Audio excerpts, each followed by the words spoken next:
boss one, I'm gonna get mine. Don't do the crime if you can't do the time. Don't tell me how you're off and down. When you smile in my face, but you play me like a clown, it's your fool bitch. So just step back. I'm a man that when I come down straight, I thought you were my piece, but you play me out.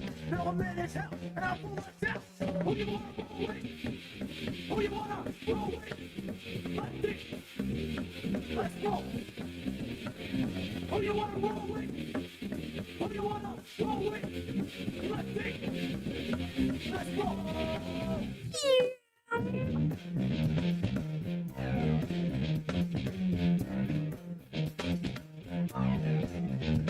I'm back on the scene, it's time to get mean. I'm a lean revolution machine. For what people stay, they sway. One new day is good as any day. You'll feel slightly this, let's resist. Raise your fist and pump like this. Promises over the top. Don't cross the line, but you know it's wrong. Who you wanna roll with? Who you wanna roll with? Let's go. Who you wanna roll with? Who you wanna roll with? Let's go.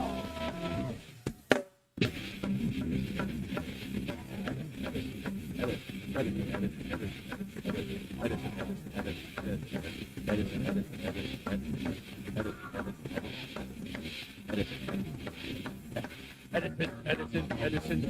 Who you wanna roll with? Who you wanna roll with? Edison. Let's go. Who you wanna roll with? Where do you want to wave the flag? And Edison. Let's wave.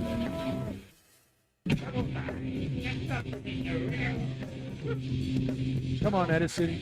Get your shit together.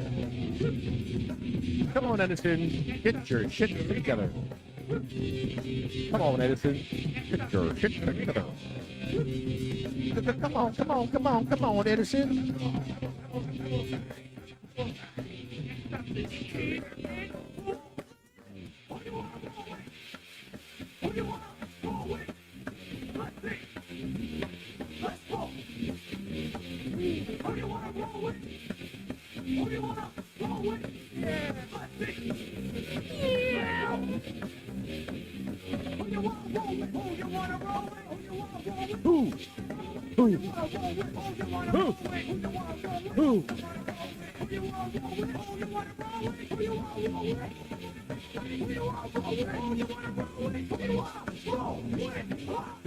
Lefty, you didn't tell me about the change of time. I thought What? everybody knew. No. Oh boy. That's what my dad said about not having the talk. I thought everybody knew.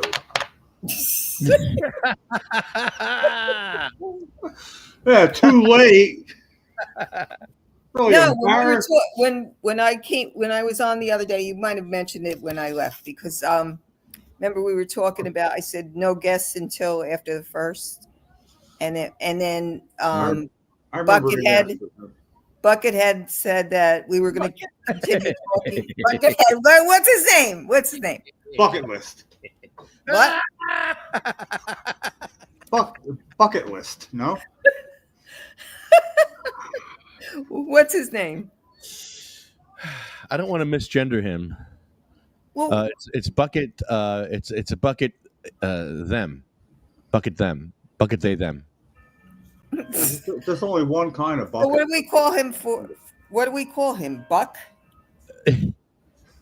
I should actually ask him because I don't want to misgender. It's Bucket Man. How does he want to be called? It's Bucket how does Man, but I don't. You could call me.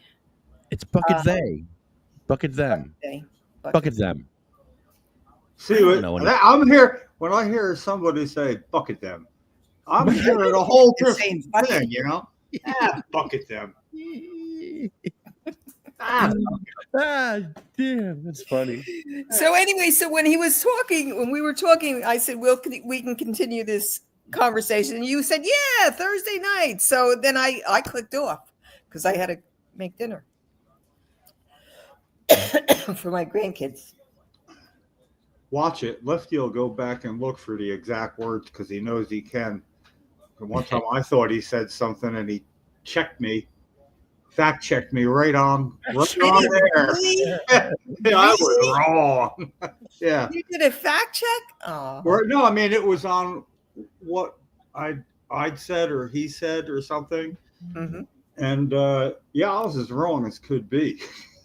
Now, at first, it was embarrassing, but then I realized I'd actually just learned a valuable lesson because I was what I would consider sure. So ever since then, I've been less sure about being sure. You know, what you believe and what you know. Mm-hmm. You know what I mean? I'm learning to understand the difference a little better. All right. So Neek was supposed to be on last week, Right. but she canceled. So she can come on next month. I don't know if I like her by then. I might not like her. Yeah, well, it's at your discretion. Yeah, I might not like her then. She got on my nerves today in a meeting. Today? Oh, well then, you know. She really did.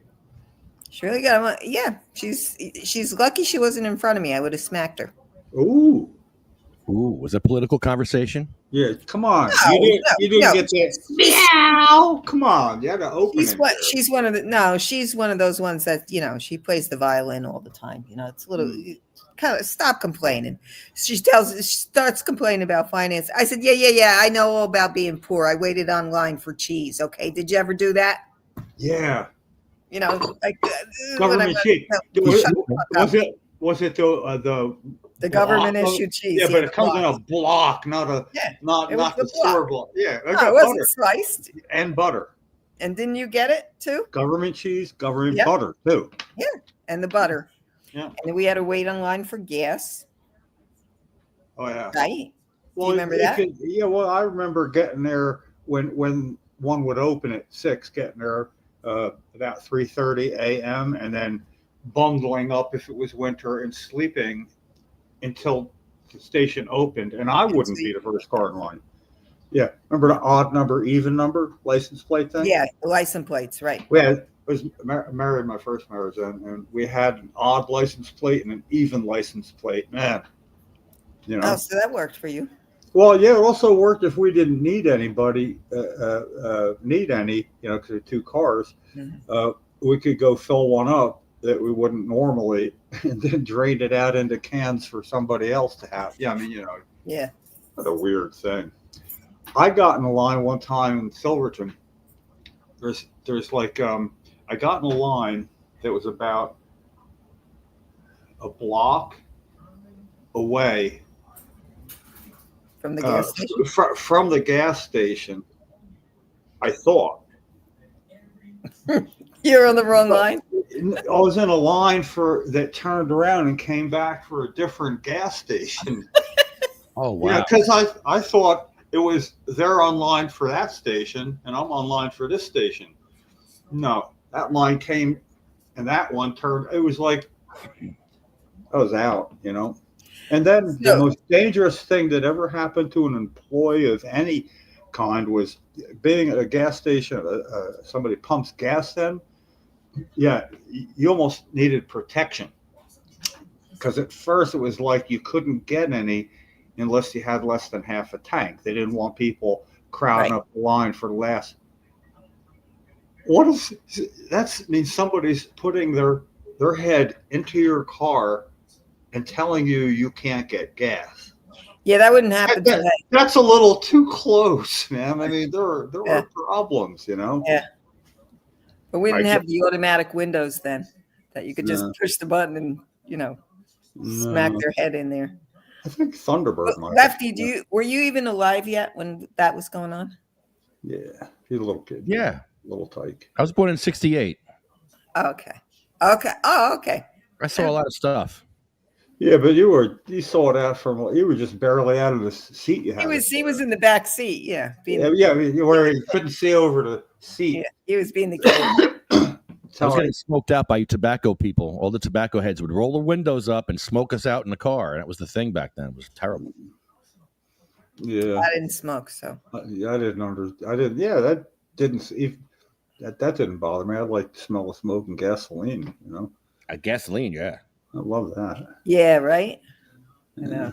Well, I remember part of growing up involved cars, because you didn't ever have to be in a baby seat. Even you could, with a little kid, you'd be up behind the back seat on that little ledge below the window. There was always that, behind the back seat. Yeah, keep warm up there like a dog or a cat would in the sun, and when you're a little kid. But it would be like when you had to stand up on the back seat and like sometimes lean to the back of the front seat to see over the front seat. In other words, when you're standing on the floor, you couldn't sit. But then one day you'd be getting taller and you could stand and actually see over the seat. You could stand there.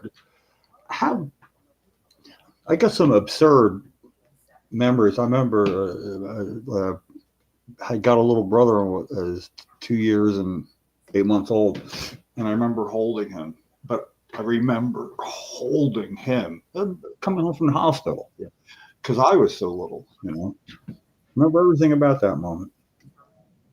I remember remembering it. I'm sure, but unless it's like it's weird. Like when you think about like the things that like when we were younger, that we were doing, and now everybody's like so protective of their kids. I was babysitting when I was 10 and 11 years old. Listen, People left their kids in my care. They all went to the park with me. Well, but when we were kids, parents always knew where their kids were. Outside. Where? Yeah, outside. Yeah.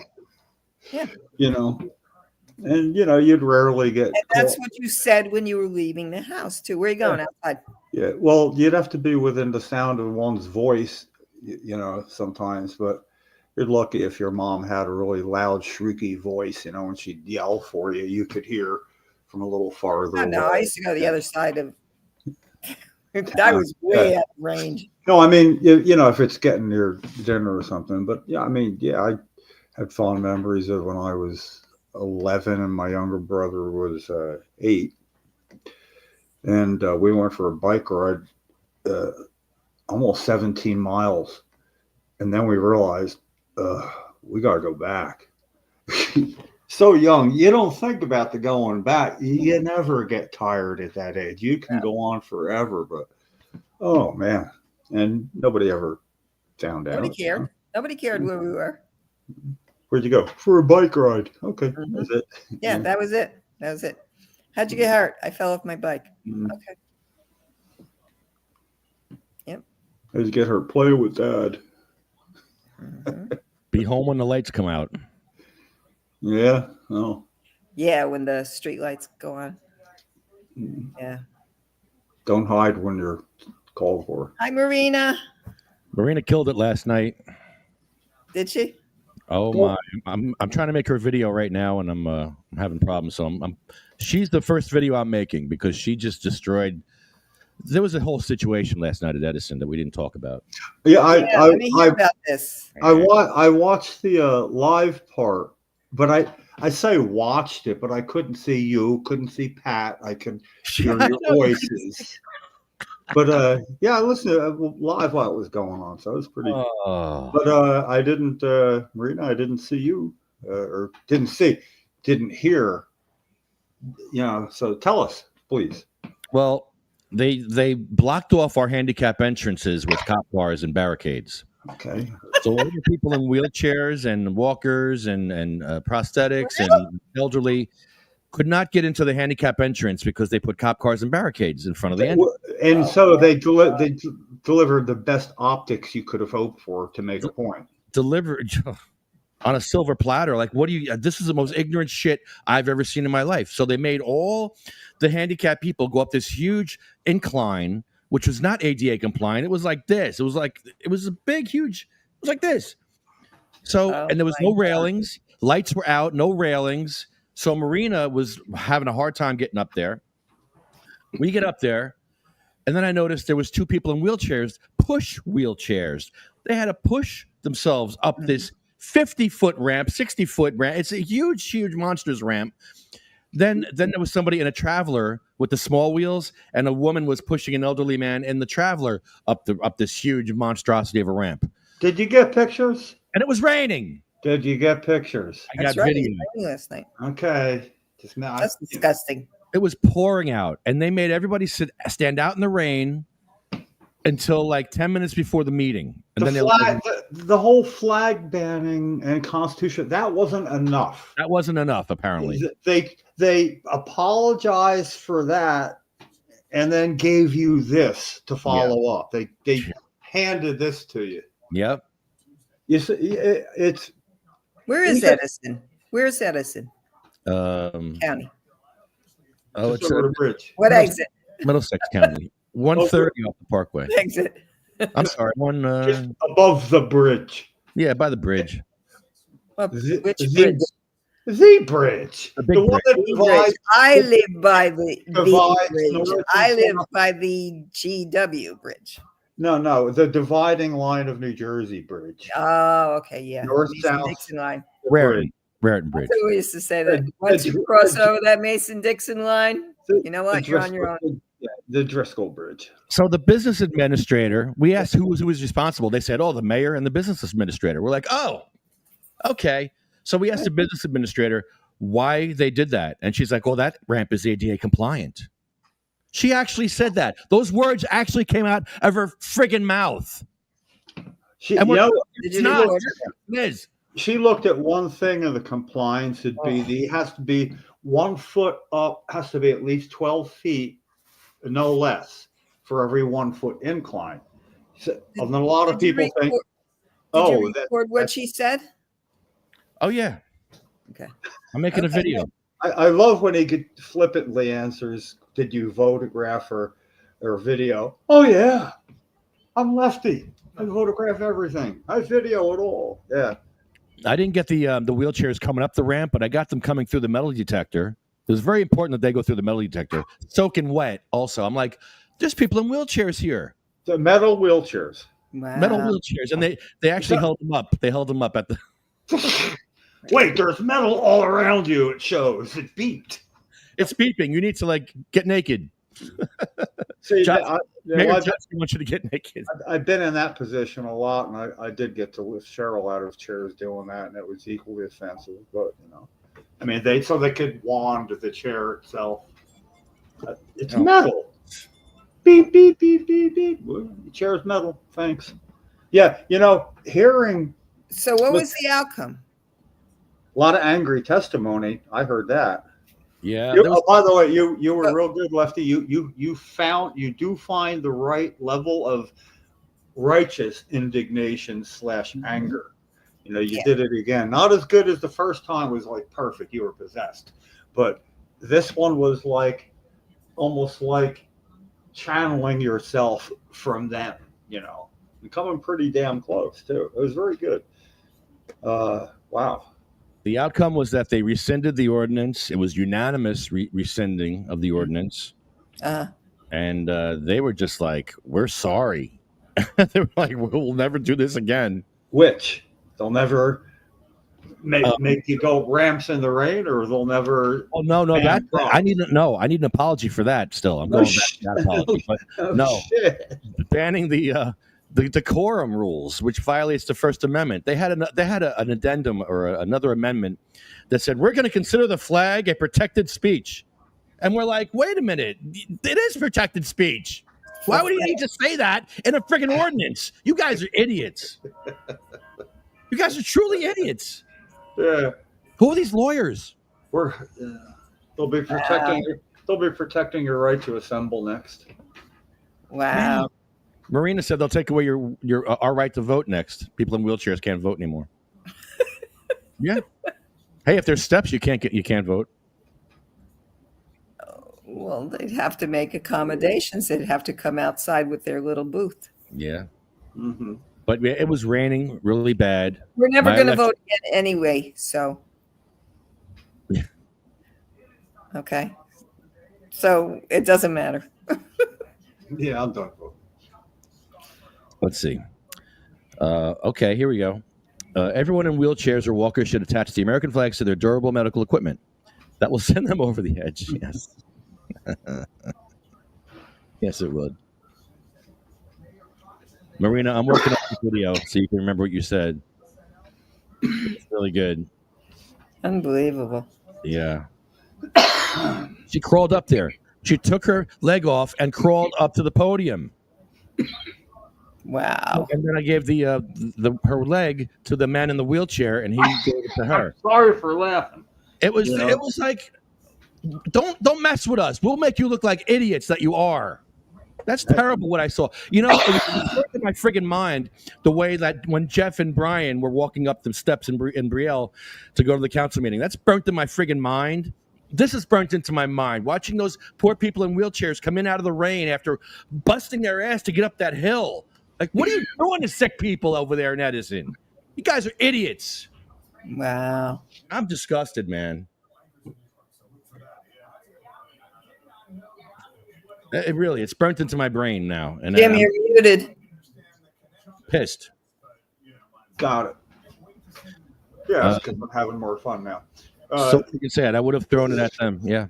The only view, there's a lot of complaints about you have 1, 2, 3, 4, 5 cameras, all the views, you know, and Edison TV or something used to do that, and now all you have is you see their faces. It was like a still picture. They're all getting yelled at, and they're You can't see nothing. like they could have actually taken a picture and just put it up and all had coffee and then come back and sat down. It would be a quick jump take. Yeah,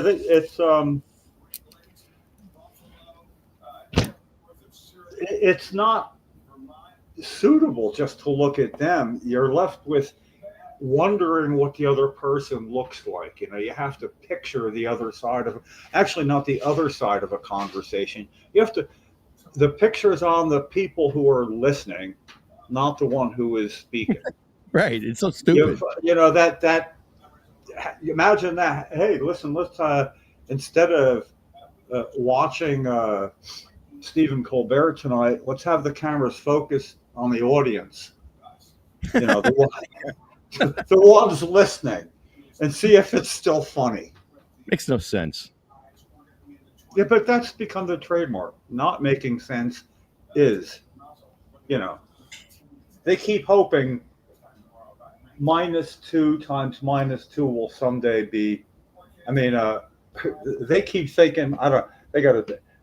2 minuses don't equal a plus. You know, maybe they're thinking in terms of mathematics. You know, well, if we did this and we did it again, it'd be twice as much, only a positive. You know, so they got a -2 for the flag thing, and then they get a -2 for that. You know, 2 wrongs make it really wrong. Public, the council, all right, my office. Good to see you. There you go. All right, calling the regular meeting of December 11th to order. The time is 7 p.m. Please stand for the Pledge of Allegiance. How are they going to Pledge do allegiance the? to the flag of the United States of America and to the republic for which it stands, one nation, under God, indivisible, with liberty and justice for all. Madam Clerk, roll call, please. Councilmember Brusher. Here. Councilmember Coyle. Here. Councilmember Harris. Here. Councilmember Patel. Here. Councilmember Patil. Here. Councilmember Pointer. Present. they're in a hurry to get out of there. Listen to that. Here. Please read the adequate notice. Adequate notice of this meeting as required by the Open Public Meeting Act of 1975 has been provided, but an annual notice sent to them. Yes. You don't need to play Yeah, that. shut it off. I have to make clips of that. On December 12th, All right, let me shut it off. 2023, and post main lobby missile complex on that same date. Come on, get off. All right. Now I can't get it off my everyone. phone.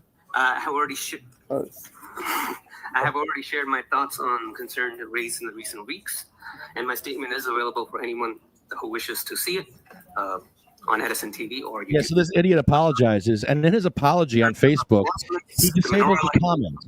So he's apologizing for the First Amendment violations while he's violating the First Amendment. This is a special kind of idiot, ladies and gentlemen. This man apologized, okay? He apologized, and in his apology, he disabled the comments on a public government page. That is illegal. You're not allowed to do that. That's our page. That's a government page. Yeah. he doubled down. He tripled down on his ignorance. The mayor and the council president. I'm just beside myself with these people. Well, then don't accept his apology. No. I don't.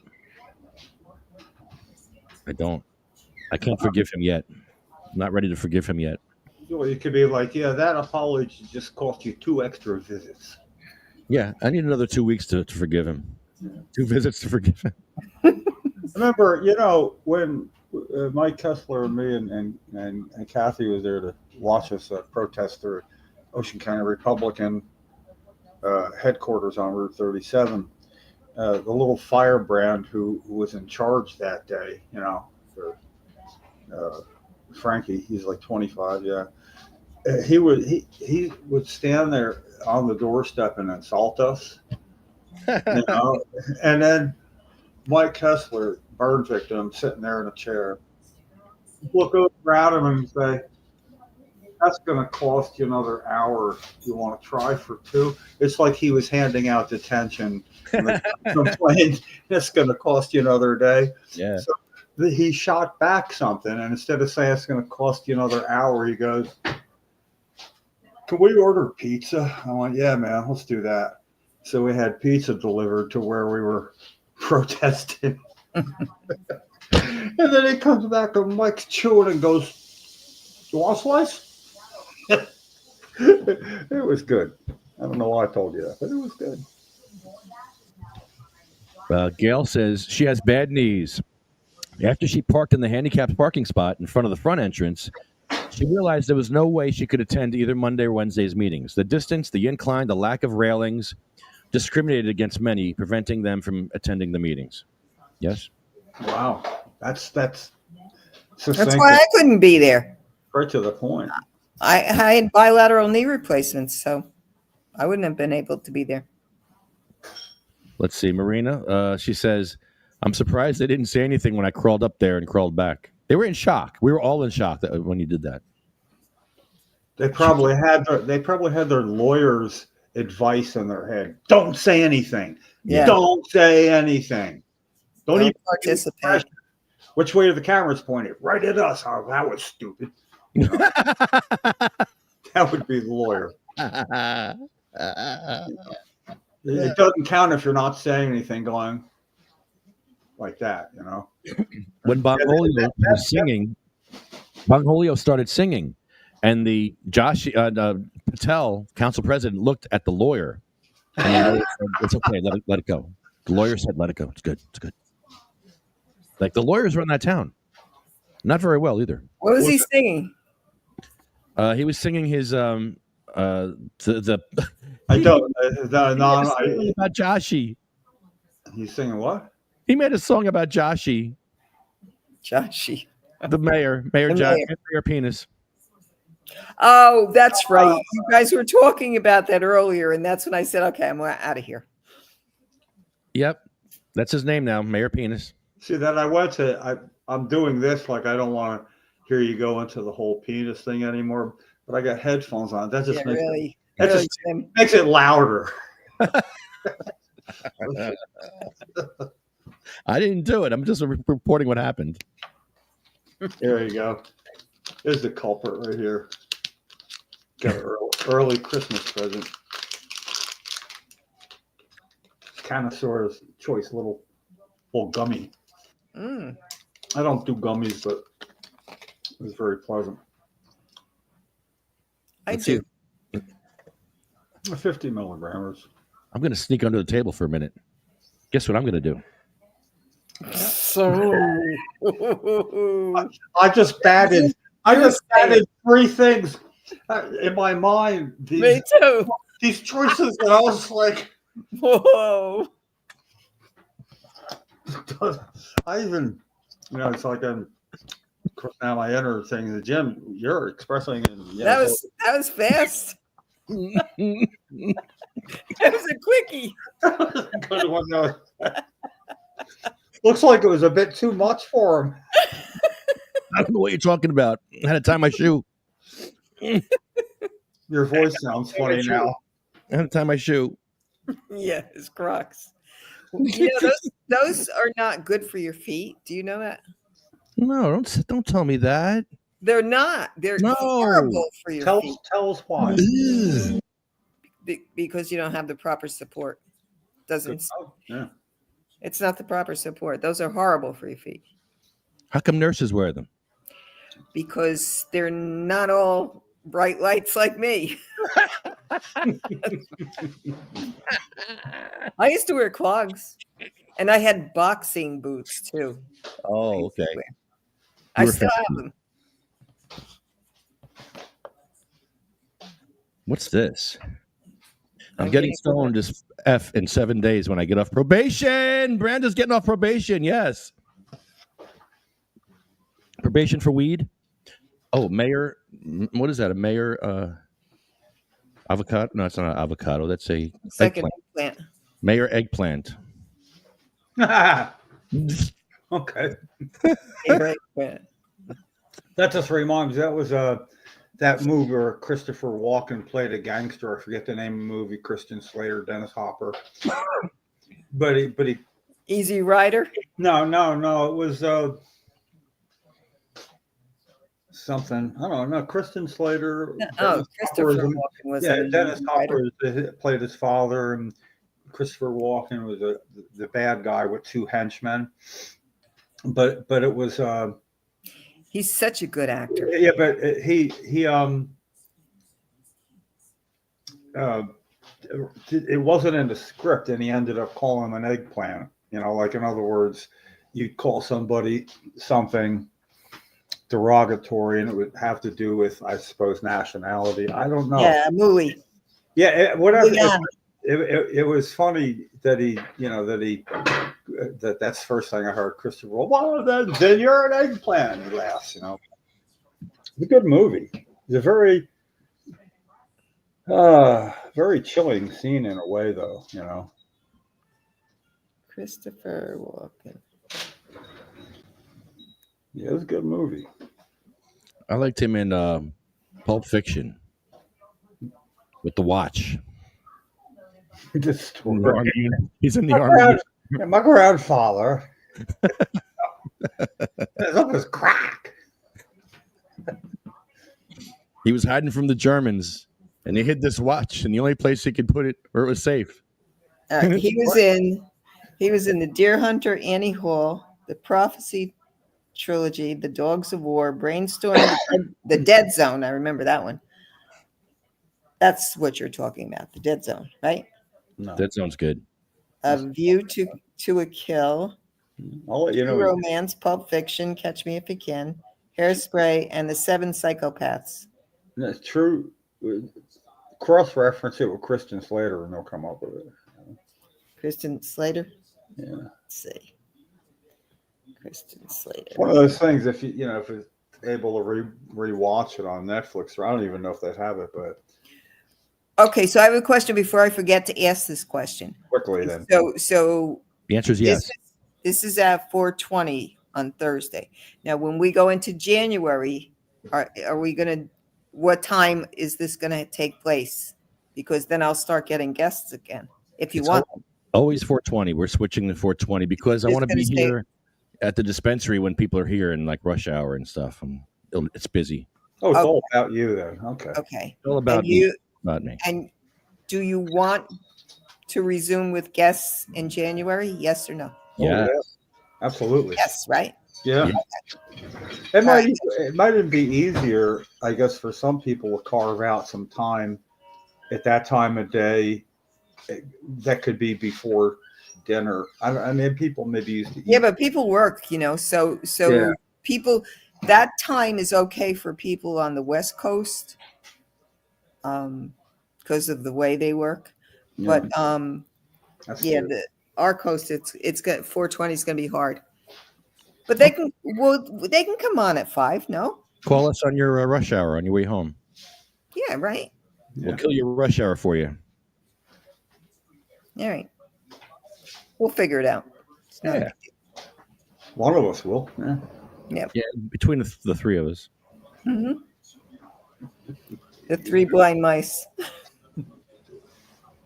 So there was people from all over the United States last night. There was people from Texas, uh, Pennsylvania, Connecticut, Long Island. It was insane. It was just there was so many people out there. Everybody had American flags, Democrats, How many, Republicans. how many people would you say were there? What's interesting is they filled the room with police.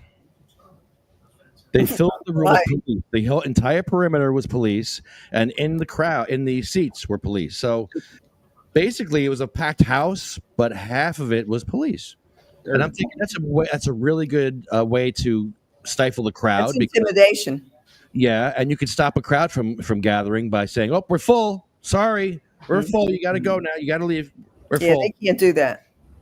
I'm like, wait, that's They can't do that. There's something illegal about that. I I would don't think know so. what, but there is. I don't like it. We wanted to be there in case the celebration broke out. I'm going to ask that question. You know what? I gotta go work at this law firm on Monday. I'm doing a case for them. I'm going to ask that question. I'm going to write it down. 40 cops there, like 40. I'm not kidding. That's 40. ridiculous. Well, do they? Well, you see, Where that, are they from? They don't even have 40 police there, do they? It was insane, Jim. It was They this they would, yeah. inside, outside, watching the barricades, where they what's park the the cop cars. population of Edison? How many people live in Edison? That's a decent size. The sixth largest city in Jersey. Edison? Yeah. Yeah, it's a pretty good size. For real? Yeah. I'd go 88,000, my guess. Let's see. I love going out on a limb where there's no. Well, Bayonne's bigger. No, Bayonne has like 90,000. Or is it 9,000? no. Probably 9,000. Maybe it's not. What number rank is Bayonne? New Edison was 6th. Where's Bayonne? We're number one. We're number one. Probably number 5. I have nothing to base that on, really, except it was like 88 keys and a piano, and I got a keyboard. We have the most chromium. We're number one in chromium dumping. Really? Yeah. Oh, Brandon's got it. 106,000. That's Edison. 106,836. I was that 88's close. That's Edison, I guess. Yeah. Wow. That's about, yeah, that sounds good. It's a lot. Well, Well, they got 40 police then. Yeah, 106,836. That's what it says. I bet Bayonne has. Brunswick is 55,846. Woodbridge is 103,000. See how many people live where I live. Interesting. I didn't think you had that many people down there in your part of Jersey. Well, Edison and Bayonne are above the bridge. They're more in your part, above the bridge part. There's the above the bridge part and the below the bridge part. Yeah. Everything above the bridge is the city. Is it? Everything on the eastern part above the bridge is cool. People from Edison, if you move down the Toms River, at least back when I was in school, they'd say you're from the city. They're from the city. I assumed everybody meant New York, and they just meant above the bridge. Yeah, somebody said, "Where are you from?" I said, "Plainfield." "Oh, you're from the city." Holy crap, Plainfield's the city? No, it's all the city. We have less people in Hackensack. We have 45,827.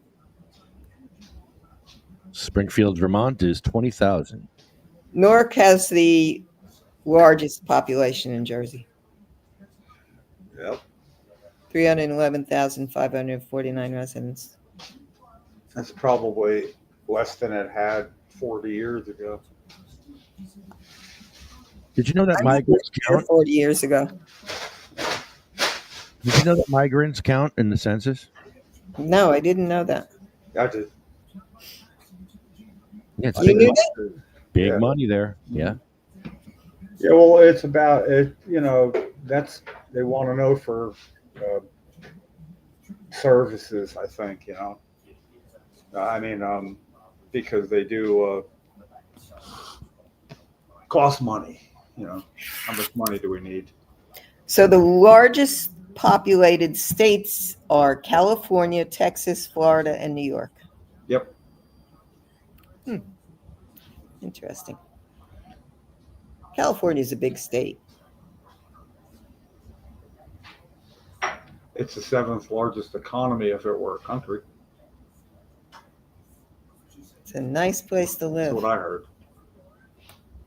You know, when you say it's so diverse and different geographically speaking. Oh, it is. Yeah, that there isn't any real it to me when somebody says something about what they think about California. It depends where you are. Yep. Yeah, because when you start to go north and you're up in the redwoods, you know, all bets are off how many people live up there. In San Diego, there's 1.3 million people. Yeah. Well, Wow. Must be big. San Diego is really nice. did you know more than once I've picked somebody up at the airport to come to New Jersey that had never been to New Jersey, and they flew in. And then we drive back down the parkway, and they'd be stunned on the parkway. It's just like trees everywhere, you know, because you're not even really going by seeing houses. And two things were stunning: that this is not at all, couldn't possibly be New Jersey with this expanse without anything, and that we have some sort of affinity for toll collections because hey, we just paid a toll, yeah, and then there's another, another. You know, We love tolls in New Jersey. That's our thing. Tolls and Dunkin' Donuts. and traffic circles. Well, not now. What percentage of Patterson? Let's see, where I grew up. Is it true in New Jersey it's illegal to pump your own gas? Yes. Did they Yes. pass that law yet? No, they didn't pass the law yet. Illegal to pump your own gas. Legal. That's okay. You know what? You're giving jobs to people. I'm good with that. I don't want to get out of the car and pump my own gas anyway. I didn't like 20 years I lived in New York. I had to pump my own gas. Do you know that I bitched about it every time I did? Mm. I would drive to Jersey to get gas. Oh, wait a second. You know, you got to pay first if you're going to pump your own gas. And if I don't have a credit card, then I got to go walk in and leave more money than I'm probably going to, you know, a whole transaction like that. You know, it's just sort of like. Does that say too cold in Vermont? Yes. Too cold in Vermont. Okay. Yeah, it is too cold up there. It dropped like 25 degrees yesterday in like an hour. I was dying. In Vermont? Oh, right. Yeah, cold makes you is not good for you. It was 61 degrees, and it went down to like 30 something. And like, You know what, Jim? It's not good for any of us. It's not good for our bones. Oh yeah, but I mean, you know, his body reacts to cold. Yeah, I don't like it. Yeah, not a good way. You know, I mean, more so than. Ugh. You know, with me, it's like I've had a lot of problem with heat problems in my life, but that's from working outdoors and really incredibly hot weather where, you know. I'm sure Cheryl didn't like it either because I know people with multiple sclerosis do not like the heat at all. At all. At all. Yeah. That's a fact. Cold she's okay with. Mm-hmm. I love the heat. I need the heat. I'd rather not be able to breathe and have like no clothes on walking around my house. Muscle cramps in the heat. Yeah, I need heat. That was a visual I needed to have. I really just needed to have that visual. Thank you, Lefty. I crank my heat up to like 95. My wife yells at me, and then I walk around the house naked. I walk around because it's so hot. Then she really yells at you. Okay, that's how you get her to turn the heat. Turn the heat on. Yeah, okay. It's either that or naked. No, we'll turn it off now. You know, we have this kind of debate here too. You know, because Jay's always cold and I'm not. And I always tell them, I can't peel my skin off. What's wrong with you guys? You got to walk around in your underwear or what have you. Put clothes on if you're cold. Yeah, I agree. No problem. Thank you, Jim. Meh. Oh yes, it's the Bucket Man. This bucket man. Hey, how we doing? How we doing, everyone? Na, na, na, na, na. I I wanna- purposely came on here for you. Ah, that means the world to me. Wow. Oh, that's. See, I that's- told you I was gonna be back on with you. I felt we vibed on a certain level, so I very much appreciate that. We did bond. Yes, of course we did. Everyone doing all right? So I don't know what we were talking about before, but I just want to jump in with this real quick. Did anyone listen to the laughable explanation we were given about the drones? Oh well, is there No, is there answer an the Democrat explanation? answer. What are they? No. So maybe I misspoke. Not an explanation. So there was a representative who I watched on the news walked out of the meeting early, and I see why. So what was it? The White House came out with a statement. Kirby came out and he started talking. And he said he basically was giving off the impression like we're seeing things, like we're mistaken. Like We are seeing.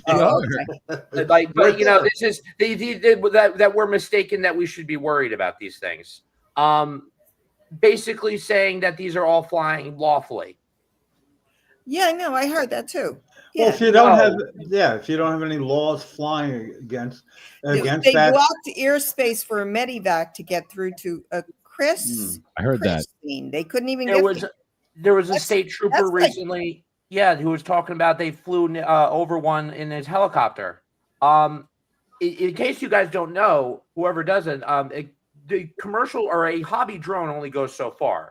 6 to 15-foot wingspan. You can ask my brother. He works cybersecurity for the Marines. That is a Airplane. That's a military. That's drone. a state-sponsored drone there. So either something's confidential is happening with a company that's being tested that we're not being told about, the government's testing something that we're not being told about, or someone built their own big drone, or too many orders. yeah, I discussed this last week. If you guys look at some of the national reports on some of these, you notice some of the shots have a hood over them. I sent these. I actually was just talking to the mayor of New Jersey.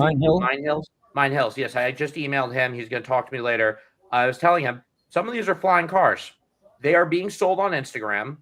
I like the Jets. Yes, I will send all the links.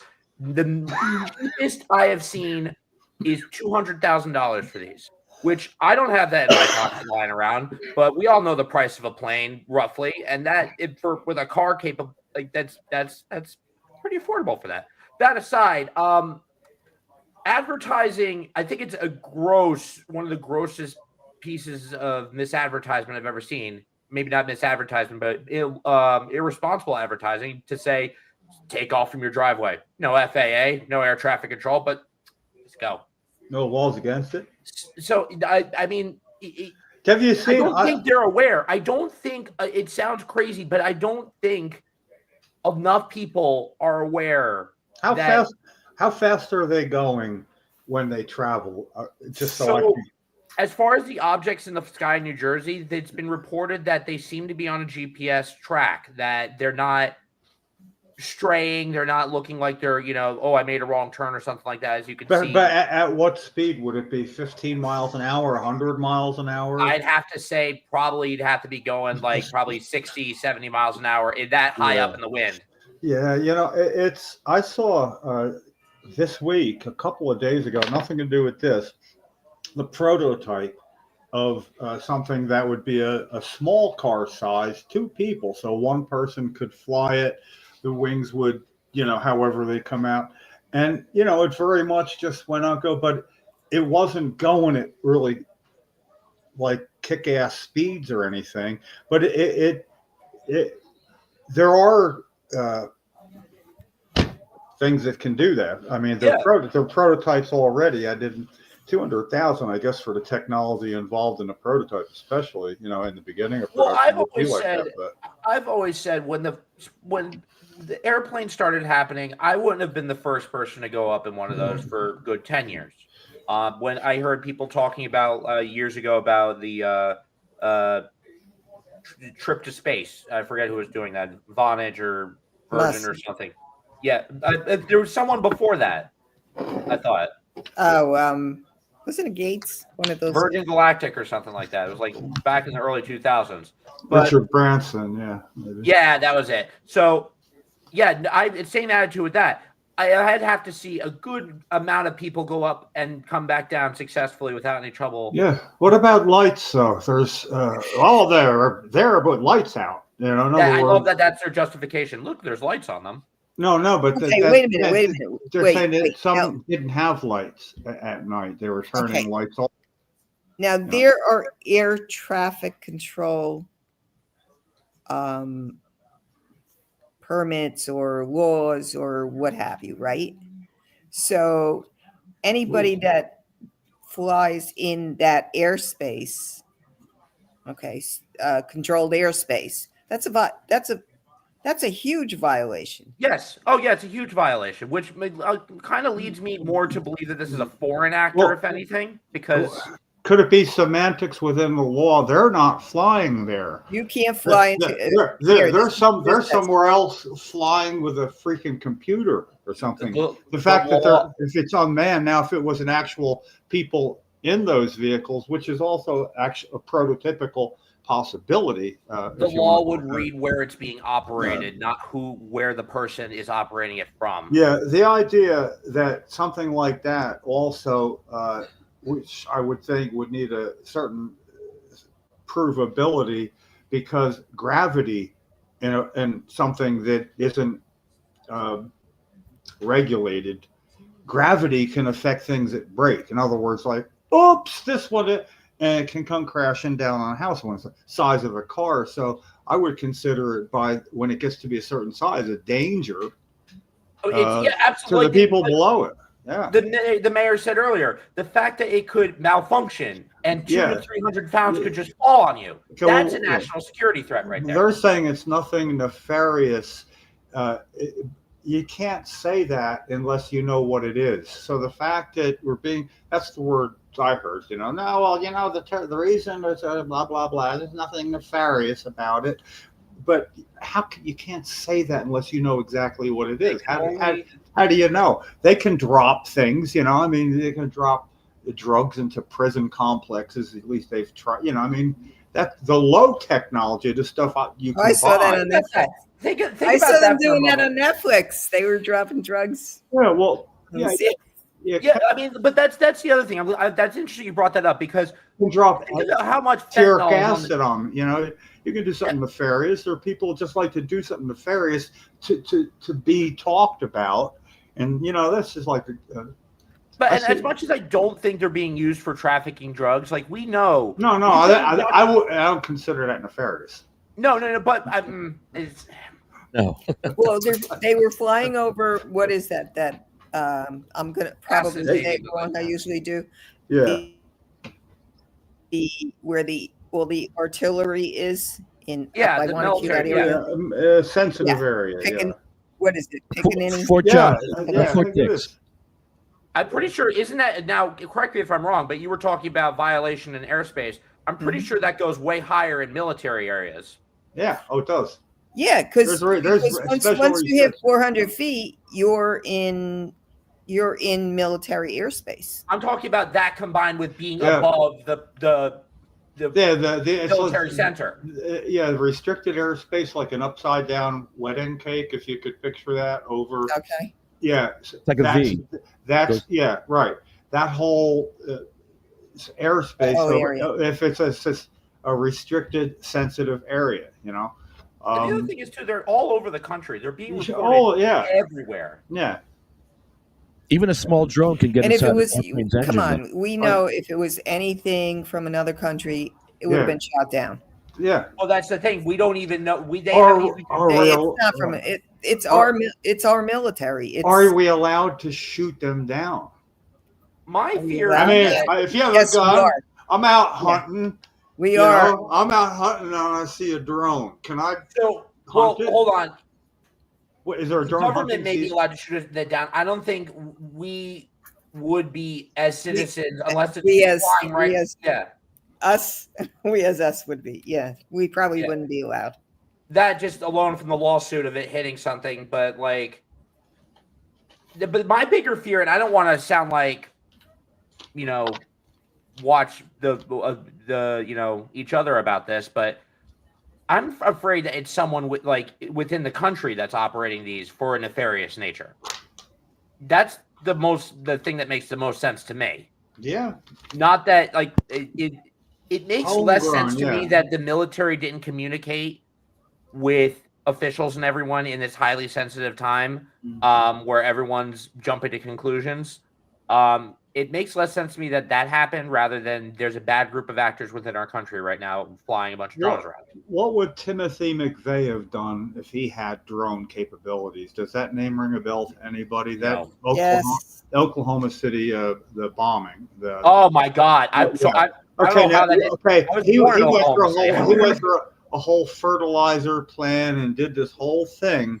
Yep. But what if he could have got something smaller, more compact, as lethal, bio something or other, and just a drone?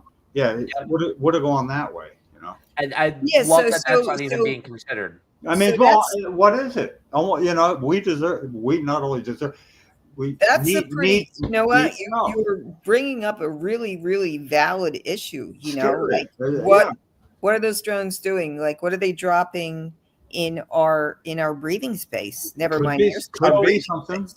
Right? People have been raising concerns. Actually, the guy was talking about, the mayor of Mine City was talking about the fear. Some people were fearing that they were like crop duster drones spreading things. Do they go above reservoirs? You know, you see. Yeah, one they were flying over the Wanacue Reservoir. Yeah. What? Okay. I don't like to think that way, but I do like movies, and I see a lot of movies where there's a lot less work, more work doing something, less work doing something nefarious. You know, okay, drones. Was it the president, somebody or other? And I don't know who it was. I can't remember, but it was back where he's at a retreat somewhere, you know, a big lake and all that. They're out in a boat. What's that? Oh, look, it was drones. And this is like 15 years old, this movie. Morgan Freeman might have been playing the president. I don't know why. I can't get that picture. The picture I got it is a movie that it was, they were being attacked by drones, and they, whoa, like deer in a headlight. Well, what's that thing? You know, that's what we are now with things flying around. And I'm not one that gets bent out of shape about stuff, but this one's got me. No, this is not right. I think there's a time in not right that we don't know. I think, but that's what I'm saying. I think there's a time in the future once. Let's shoot one down. Air traffic control for these kinds of things happens and whatnot. Then there's the time to not be worried about every little thing flying in the sky. We kind of need to worry. But what I just realized was they a couple days ago arrested a guy who was acting on behalf of China, who was about to fly back to China for operating a drone in restricted areas. And I'm just like, so they jumped on that, but this isn't an issue. Because it's our military doing it. It has to be. Well, yeah, if it's not an issue, exactly, there could be people with gag orders going on. That's the thing. We don't know about. Regardless of all that, even if it is our military, the perspective needs to be understood that we're not just going to go. I don't. I got Christmas shop. I got stuff to do. I can't worry about this. I think our military would be better at hiding something than let's just do it. You know, and everybody's going to see it. You know, I think they would take more care. If I had to make a guess, I won't guess about politics and things and how things are going to turn up, but I'll guess all day long about this shit, though. You know, if it's flying over here, New Jersey's a small state. I haven't heard much about where I am, but it's not about me. It's just too close, and people I know seeing them. You know? I'll tell you one thing. I really hope that it is just the military, regardless, because if it is a company that has, gotten permission to fly these and they're not sharing the information with us. Kind of bad time to really be putting CEOs in a bad light for making bad decisions. I'm just saying. Why don't they do it over there like the Pine Barrens, way out in there's areas where too. Why isn't it going on there, or is it? And it's even, I mean, I don't want, you can't assume anything, but it just seems like it's not being hidden. It's, if it's not being hidden, that's what I get the red flag on that. Something. Yeah, because this isn't in your face. Yeah, this is what's to come. Yeah. Okay, this is what's going to come. Day one isn't here yet, but it's coming. Okay, listen. I'm just as nervous as you are, honestly. Why is there not a concerted? It seems like there should be departments from all over New Jersey working together. We got field offices. We got this. Here's what we're doing. It's not doing that. Mm-hmm. And it would be if they didn't know what it is. I'm agreeing with you on this. They together immediately. They know. No, it's just like the instant replay. 9/11. Like I always say, I was working in the city. If I was walking down the street to my office that day, I looked up in the sky and saw a plane in the airspace over New York City, over Wall Street. Yeah. Okay. Did nobody look up in the sky then either? What the hell, man? I wasn't there.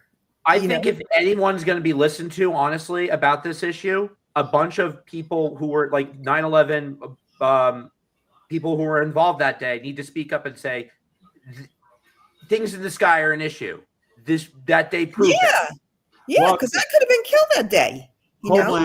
Homeland Security. Tell me about that. Why have you? I've never heard the words Homeland Security said this. Either. We have a national Homeland Security, and this is I call it a border state.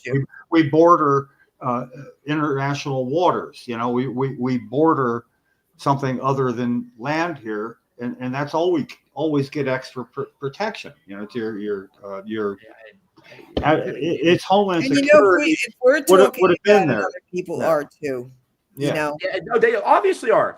So many New Jersey residents, people across the country are saying, like, what are these things? Yeah. And the thing that also worries me too is that it's not blind on all of us that all of these departments have incoming preparations that they need to make for vast possible changes. And I'm wondering in my head if they're playing a game of little information that someone is telling them to play, or that they're getting a vibe of what's to come and saying, well, if for whatever reason being more transparent about this would make him angry.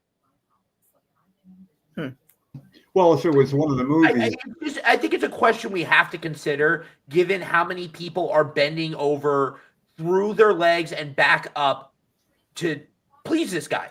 Not to say that there aren't people who are standing their ground and saying that they won't. Hey, this could be the beginning of a movie. I mean, it is. No, right? I mean, Idiocracy. It was a wonderful movie. Yeah. Oh, what's that? And all of a sudden you're vaporized. Yeah. Make it quick. I'm 72. I get to say, okay. There's a wonderful bit from American Dad where Roger and Klaus are walking through Tampa, Florida, and they just say, what is it? Roger says, so these are the guys who decide who's going to be president every time. And it just cuts this guy in a shack with like a watermelon with an alligator's head on it going, we're going to make I forgot his name. Oh, God. I hate when I do that. I ruin the delivery. Yes. Thanks. I'm the king of that hill, by the way. Yeah. But the point is it's in the movie already. It's Idiocracy. But I think that the problem here is that they're aware that we think of this perception of the movie, and they're putting up their own. I don't even want to say putting up their own. They're making up their own guardrails. Case in point with the FBI director. I was disappointed to see that. I really think, like the last one, he should have made him fire him. If you want to, hold the integrity of the FBI and, actually make him jump on his word instead of just cowering. But That's why I say to people, okay, why don't you get in touch with them? Well, they never get back to me. Yes, but you make it easy. It's quite comparable. You say, make them ignore you. Don't just say they ignore you. Make them ignore you. yeah, Oh, but they're not going to. That's the whole point. That's why at the Coalition for Medical Marijuana thing on Tuesday, I was saying with Senator Scutari, listen, we don't send out stuff often enough and we don't back it up. I say we write something small, something to the point, doesn't include a whole bunch of shit. If he's going to ignore us, let's give him something to ignore. And then it's like, well, gee, Jim, why don't you take a stab at it? Oh, yeah, I had something back to him next day. You know, I wrote something I really wish I could just like access it without losing you all. But I was quite proud of it. And basically, there's no finger pointing, no pushing the chest. It is almost should be received like this is a strange letter from the coalition. Wow, this is weird. You know, it's sort of like we've been ignored since he became Senate president, and that's not official private coalition business. Yes, to try to get in touch with him, Ken writes a letter, email. Other people fine tune it to the point that it's going to get ignored anyway. And to my knowledge, he hasn't answered anything. They haven't answered back, and that's because we're not pounding on them. We didn't want to beat them up. I'm not the guy that deals with this either, because I'm kind of I stand over here sometimes from other groups, where I'm ready to. Yeah, so much I can only say. Read into it. So with great glee, I wrote this. Joanne Zito was on at the meeting, and she got back to me and said she liked it. Lefty was there. I'm surprised. You must be surprised that I was. Why don't you do it? Okay, because I'm also doing it to where it's not going to piss anybody off. The whole point is that I think I did it too good. They're going to go, okay, this one worries me because it's not like the rest. Maybe we should just at least acknowledge we got it, I always ask for acknowledgement when I write somebody a letter doesn't want to write back. So when you receive it, please let me know you have. I understand you're busy and you won't be able to consider what I need you to right away, but let me know you got it. Now, if I don't get that, how long do you have to wait? I start getting back to, did you get it or not? So basically I didn't use that. Don't want him to get back in touch with us on this because he sent the exact same letter. But when you email it, it's got a date on it. You still put it old school back up in the upper right-hand corner. You date it. You have the salutation and you got the letter, and then all the other side, you date it. And then you send it back 5 days later, same exact thing, but another date. So it has both dates that you sent it. And then if that doesn't get answered, you send it with a third date. And all of a sudden, you have the salutation and that, but it starts getting longer, so that, it basically becomes the focal point of the letter, how many times it got sent. It won't go past the third one. You kind of see it coming and all. But then the whole point is with Senator Scutari, we have to exponentially up the ante, and that's what I don't think enough people are in multiple respects in this current environment that we're in right now. Obviously not the right side, but I feel like the other parties need to up the ante in a lot of it. Extent. But the ante gets up too good now. See, in a normal, let's call it that's a poker metaphor. You draw people in sometimes. You don't just, all in. It doesn't start out with all in. What happens is when somebody says, Jim, why'd you do that? I need the perfect answer. And if I go, well, I did this first, then I did this, and then I did that, didn't answer these letters, did this, it's all part of a building block to whatever the upper ante is. It doesn't come too soon. And I know that's painful for people when they really want something and they're really angry about something. You want to go now, but it doesn't work best sometimes that way. It actually works when you set the stage. It's kind of like in a big nationwide drug bust. You don't want to do too much too quick or you blow off the end goal. I want it to be where people go, oh, so that's why you showed up at his household by yourself with a sign standing there? Well, yeah, what else was there left to do? I've done all the rest. Oh, look, for instance, yes, it's time for another petition, a very focused one. Petition that you get out of the way of this this bill having a hearing. You couldn't have a more targeted thing, but it's going on almost 4 years. Could have had the same exact petition. This bill needs a hearing, and we want that to happen.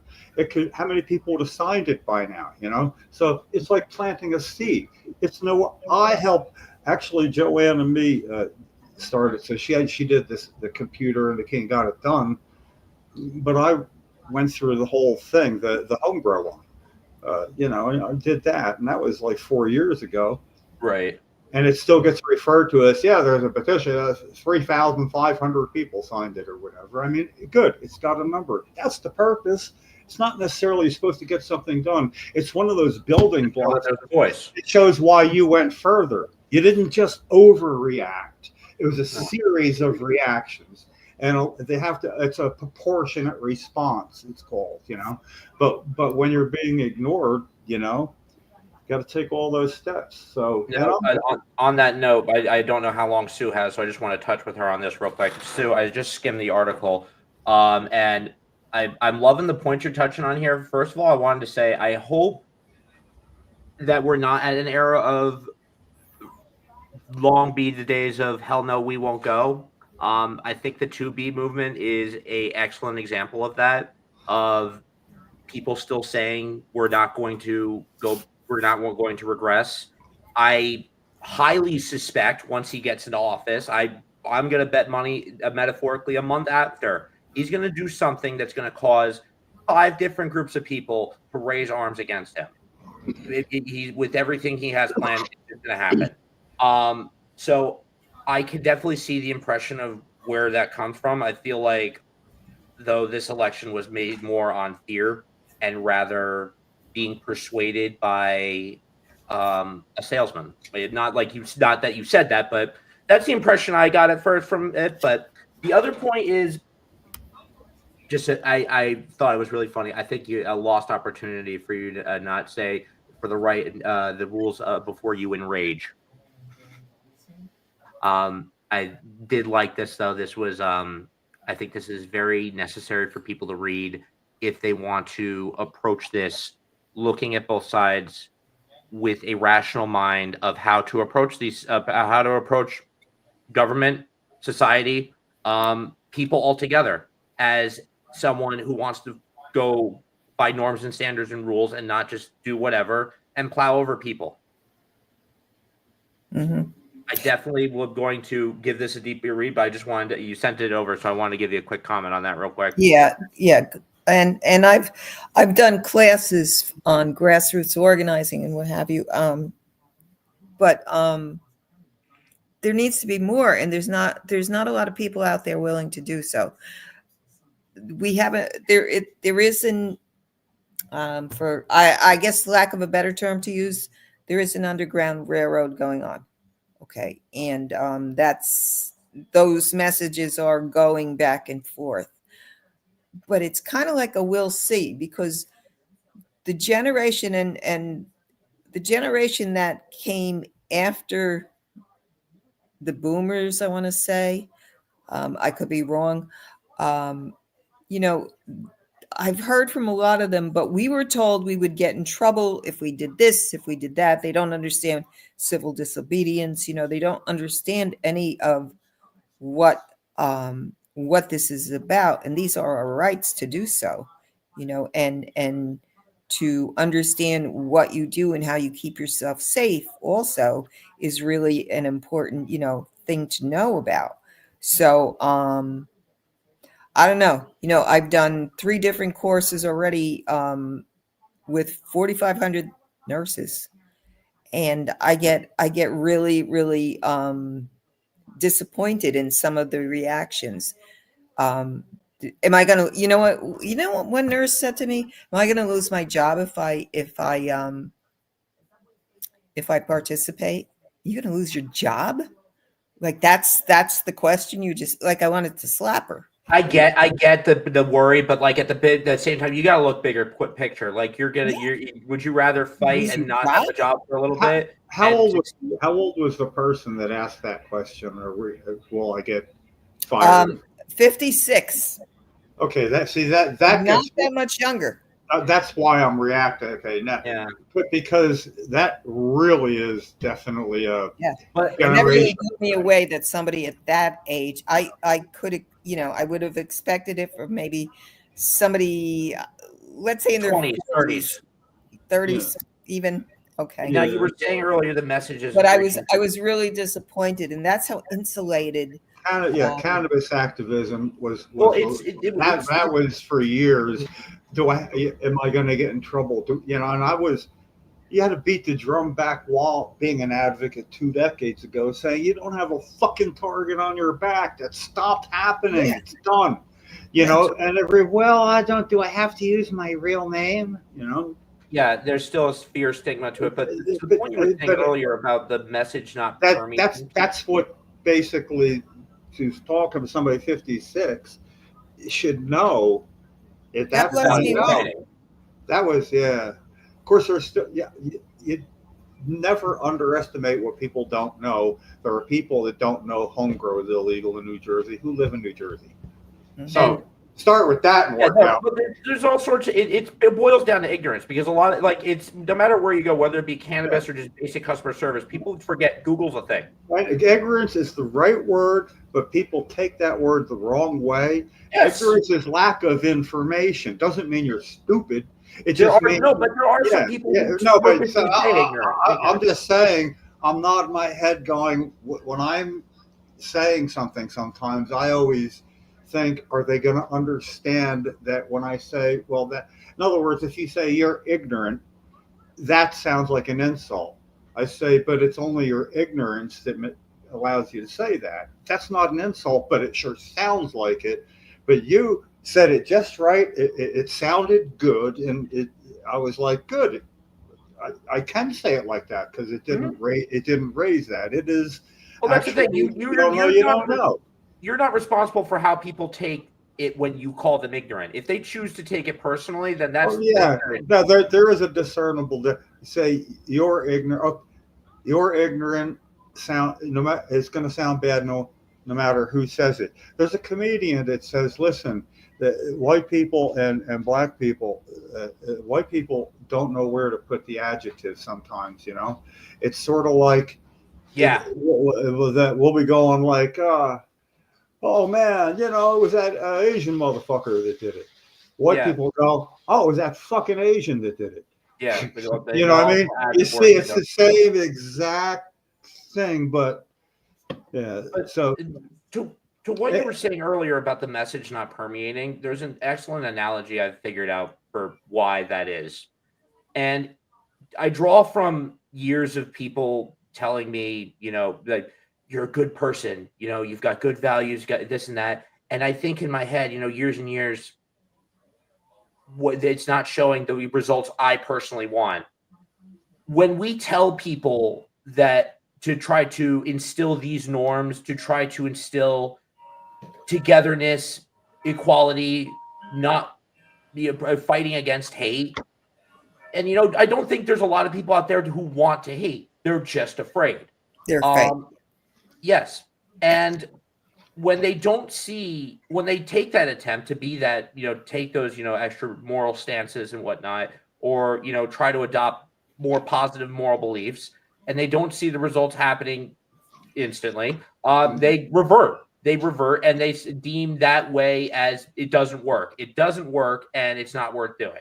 And it's not even just that, like, just to the core of what I was saying. There's why you see a good amount of people the way they are today, the moral values and whatnot, especially men, is that they heard that conversation fed to them.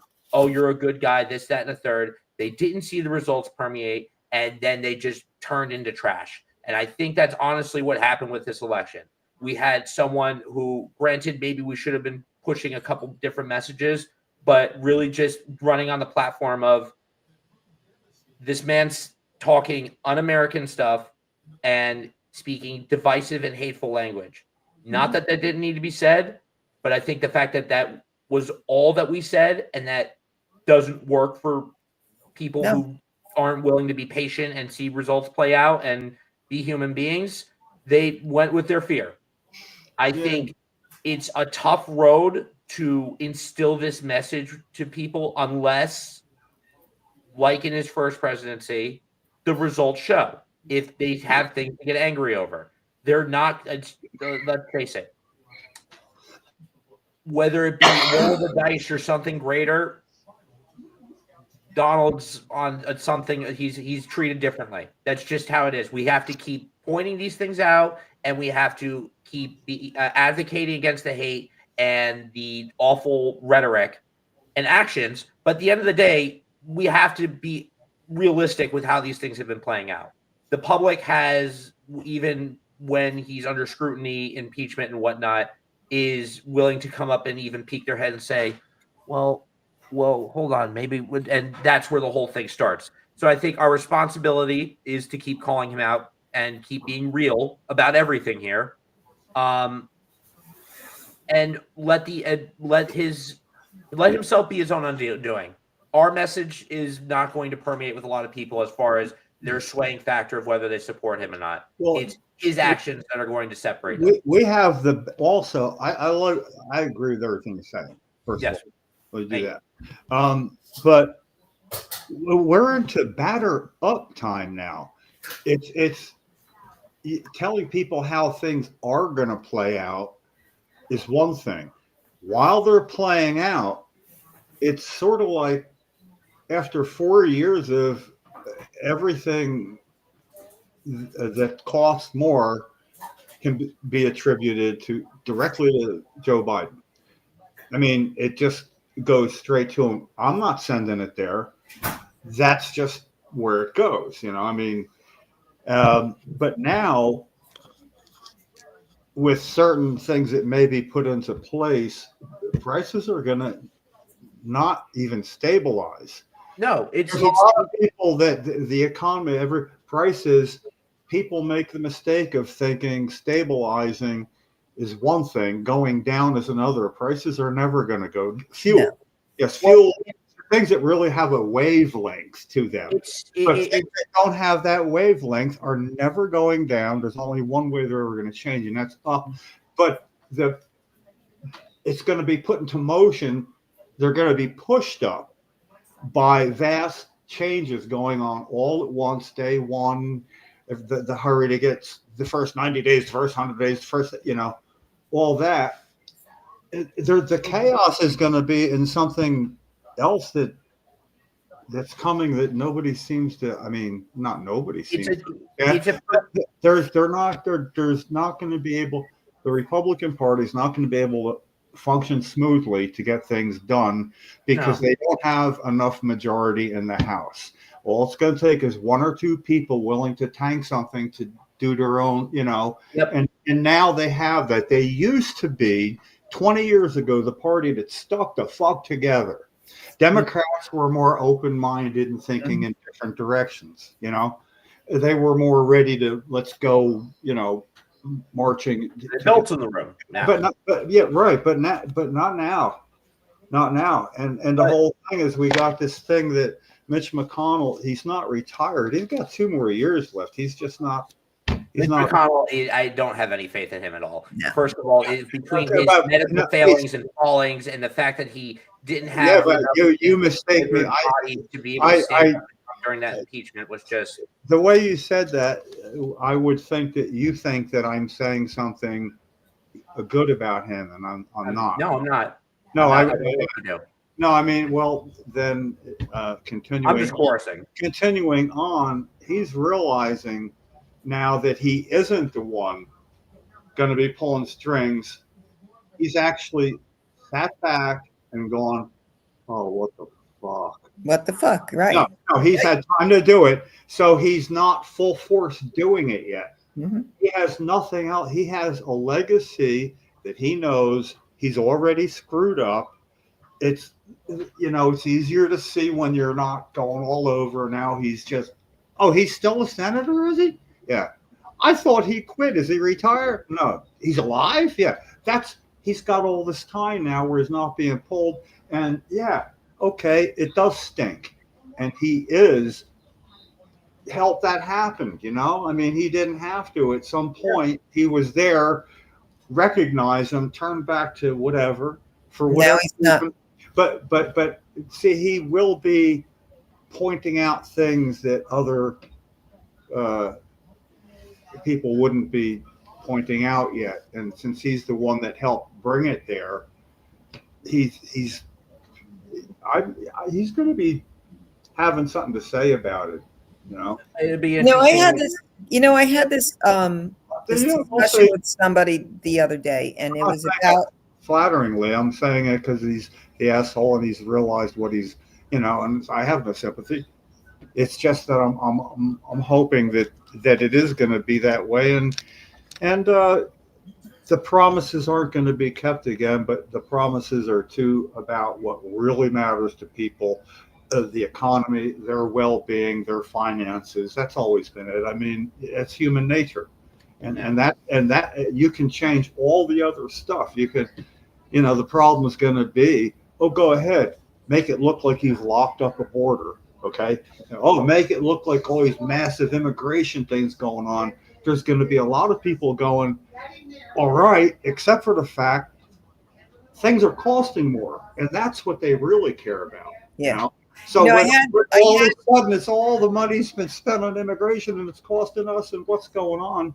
Yeah, it's going to happen quick too. I had this conversation with somebody on Sunday, and this person said to me, so what is, what's your opinion of this whole mass deportation that's supposed to take place on day one? And I said, all right, let me just say something to you. Okay. None of us have any right to be here. Our families came here, right? Okay. My family came here. I am, a product of an immigrated family that came from Italy. From until 1974, we were considered minorities. I'm Italian. Okay. During that time, also, when all of these families, all of these different cultures were coming over to this country to stake a claim in land that did not belong to them, so did the crime families. They all came.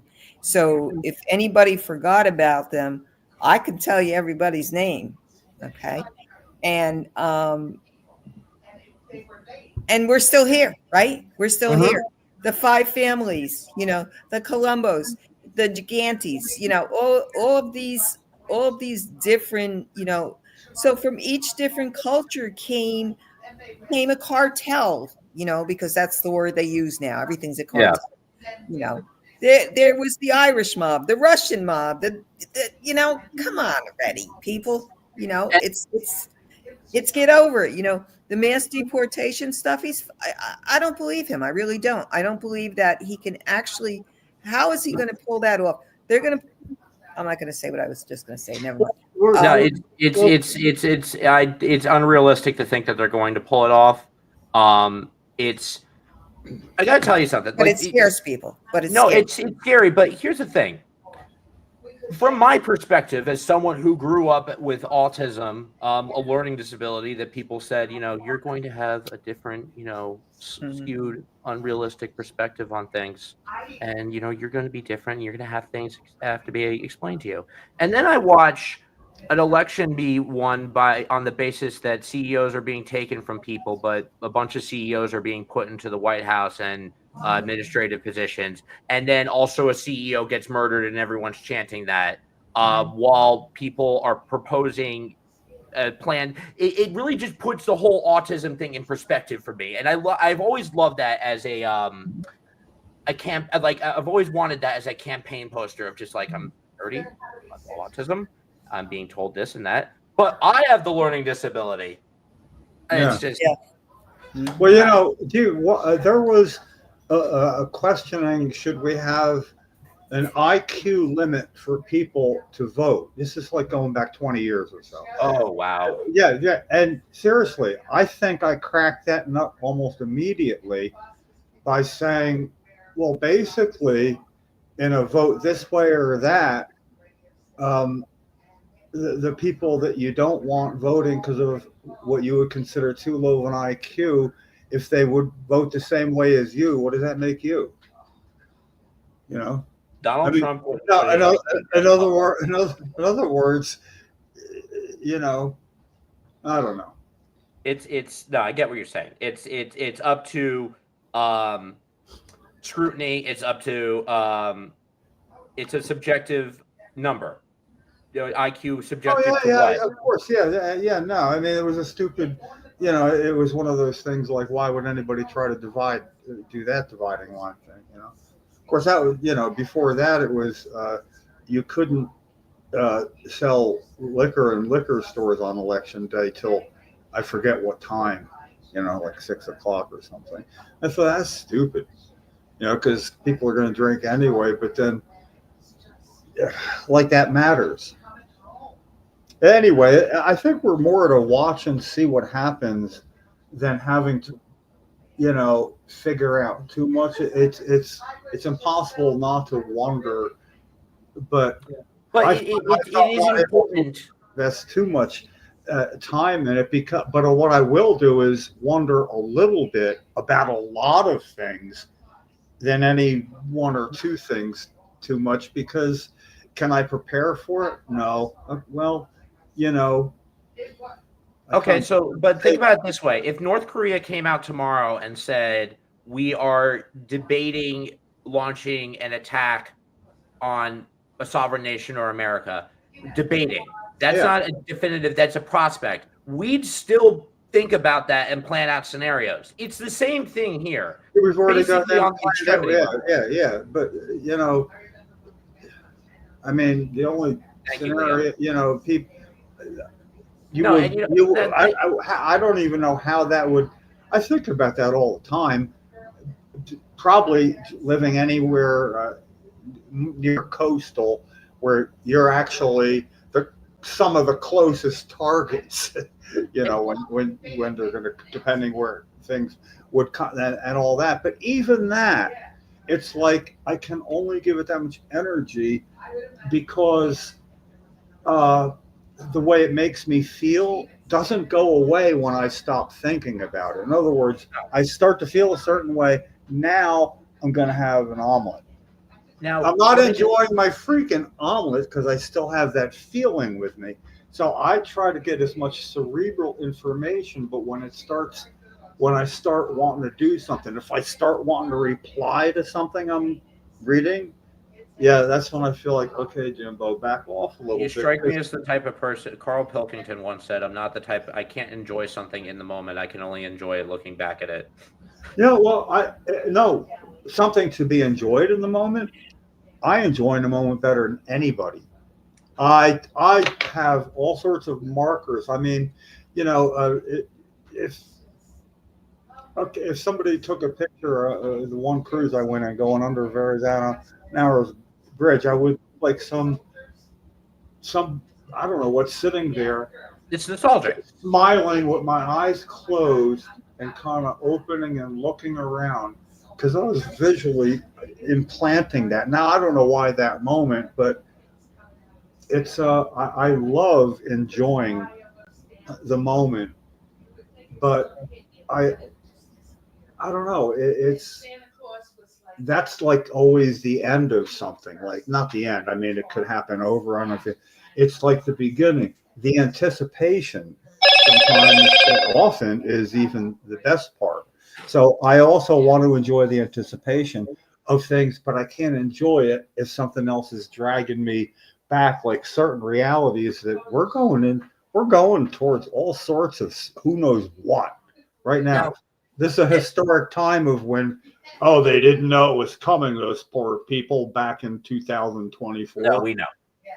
No, we think we know. Listen, we thought We have an idea, I should we say. thought we thought we had skyjackings licked because we thought the escape plan was a part of every skyjacking.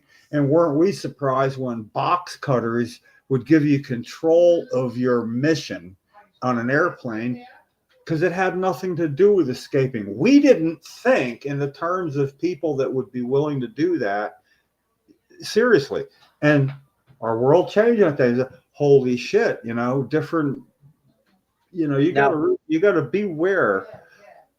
I just want to touch on something that Liam commented on earlier. It's really before this next person about the veterans thing. It really took me back constantly when I'd see the vast amount of support that Trump would get from veterans, given he talks a lot of foul rhetoric and whatnot. But if anyone's going to respond to someone being called suckers and losers, and the acts he's committed on military ceremonies and whatnot, I'd feel the veterans would definitely be behind not going for him.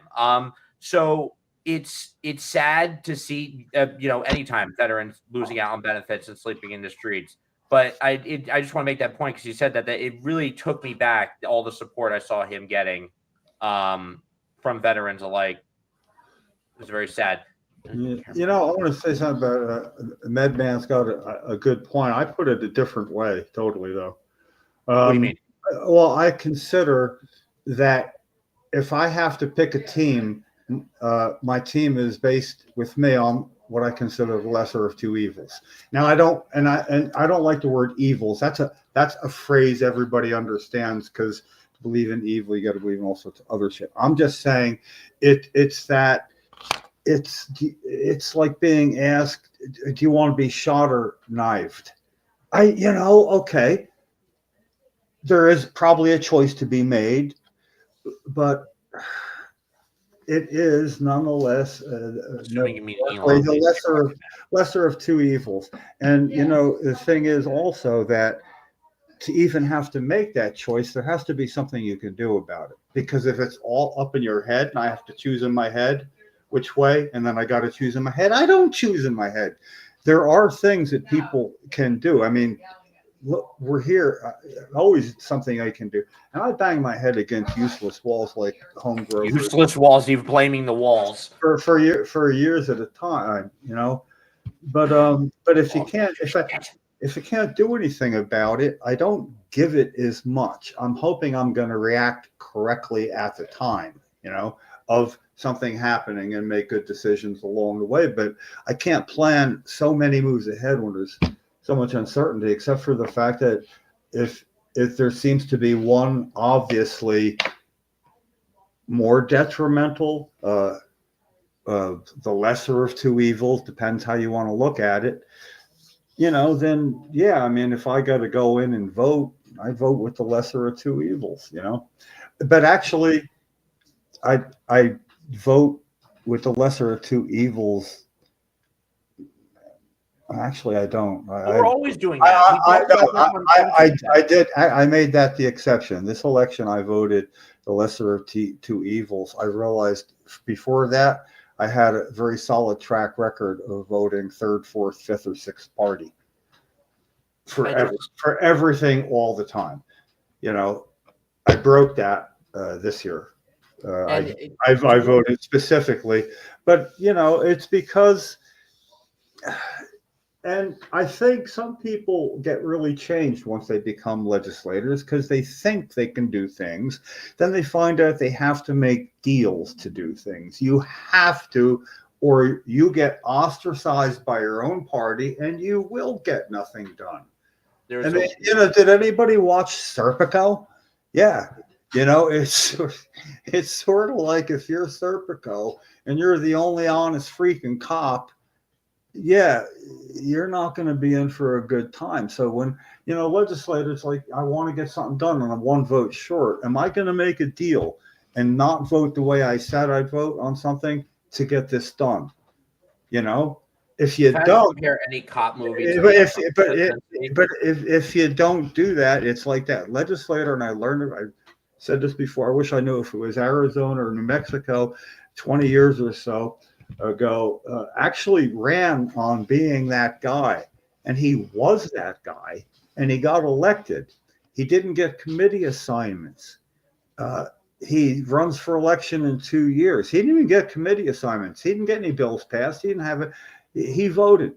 He cast his vote, and then he got eaten alive, and his career lasted 2 years because he didn't make deals. It actually happened. And I know it's probably happened more than that one time, but I wish specifically I remembered the name of the person who it was. And that kind of impressed something upon me. It's sort of like, things happen. Like the strongest metaphor I always have is people make deals if it's like there's 10 people in a group and you have to have one person lose their life, and you have to vote.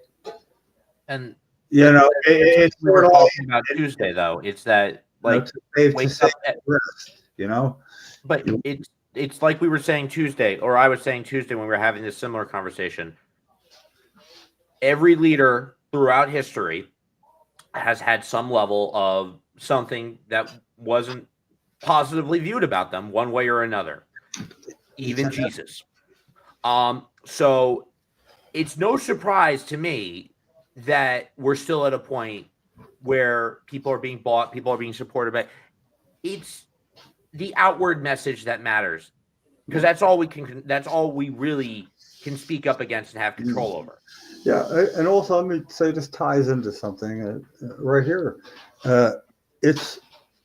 We don't know it, but we rely on somebody to do our bidding for us because we can't do it ourselves, and often it has to be the people that get the vote to make things done.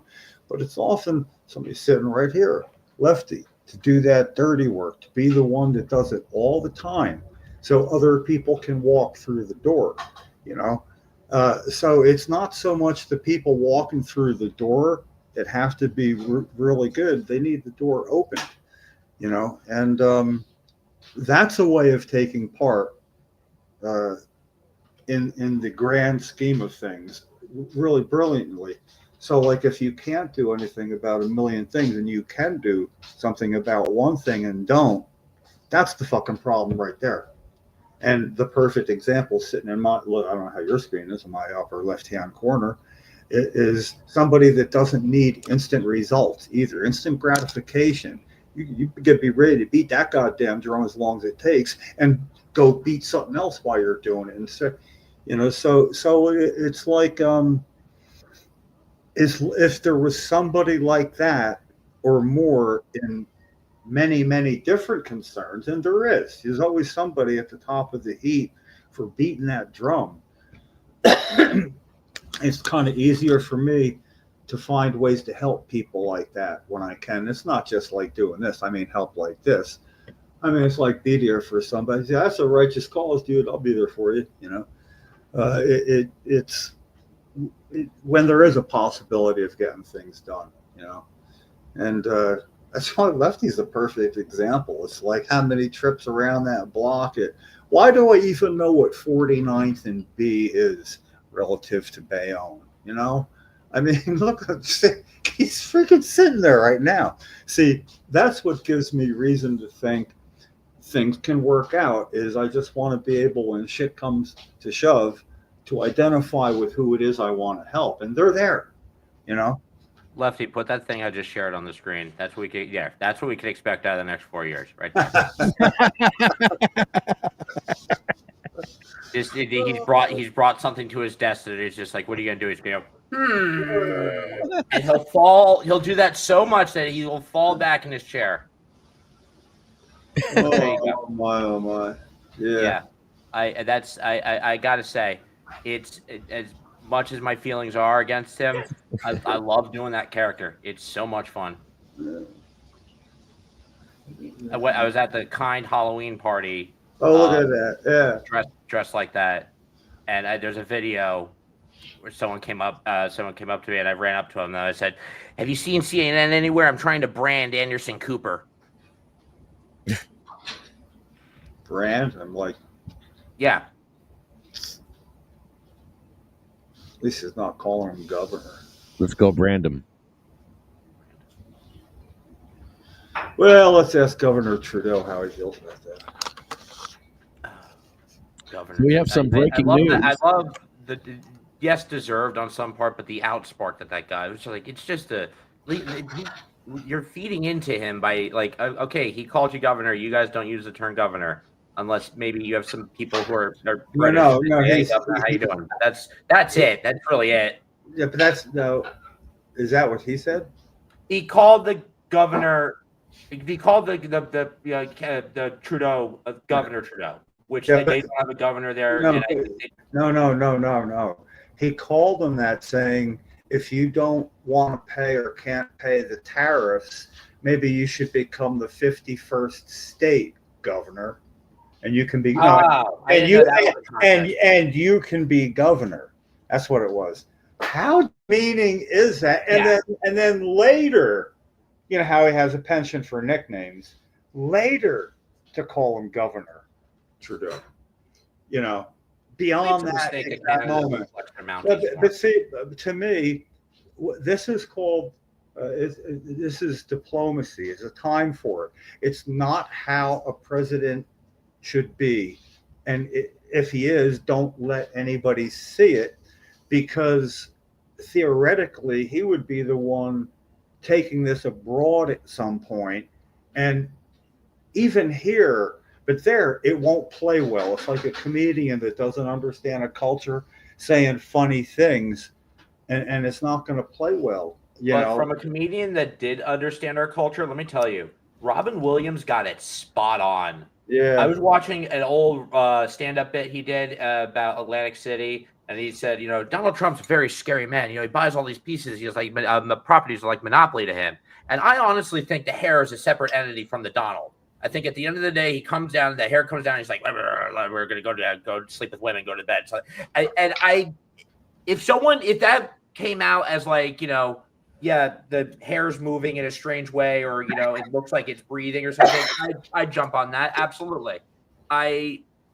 He's enough of an odd gentleman that wouldn't surprise me.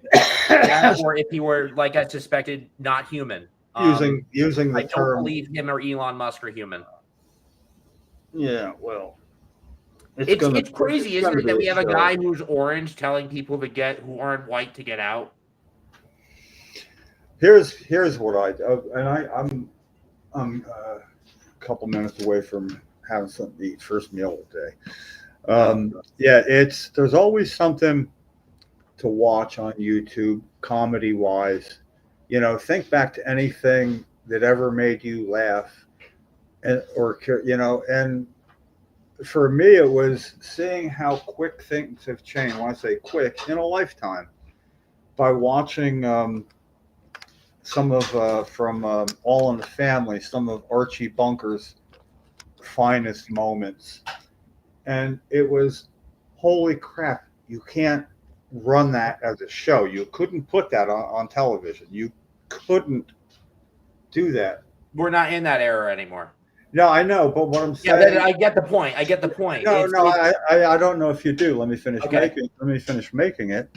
Would be that it was so absurd that then, coming back from somebody who watched it at that time, it was so absurd. It pointed out certain things that some people found normal, right? Too many people found normal, way too many. And they put it all in Archie Bunker, who they made, you know, it's much like we have superheroes like Venom who will kill somebody, but I think it's cool. And it's probably because it's Tom Hardy playing him. I'm just saying that it was so absurd then, but not for the fact that the N word could be used by a person of color. And there was Okay. an episode that I just saw where George Jefferson, the man of color who moved in next door to the bunkers, there's some Lionel. It was like at a multiracial wedding, and it was the racism of George Jefferson and Archie Bunker together at a wedding where they were both against Lionel marrying somebody who had a white father. Mhm. And I hadn't seen that in forever.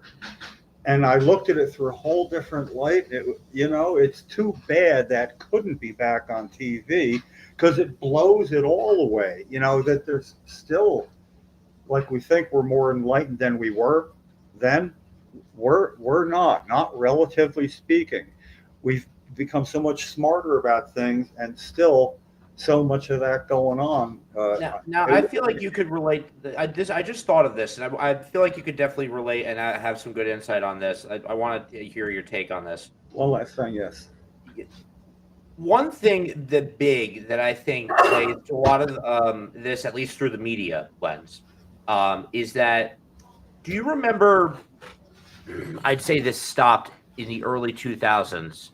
You'd be watching TV and then the commercials would come on, and then it would be like, tonight at All in the Hospital, or there's a very powerful episode, sexual assault. It's something like that. Like, they tone down the tone, or they change the tenor and telegraph the fact of, like, it's the I'm coming out episode, or the special episode of. They don't do that anymore.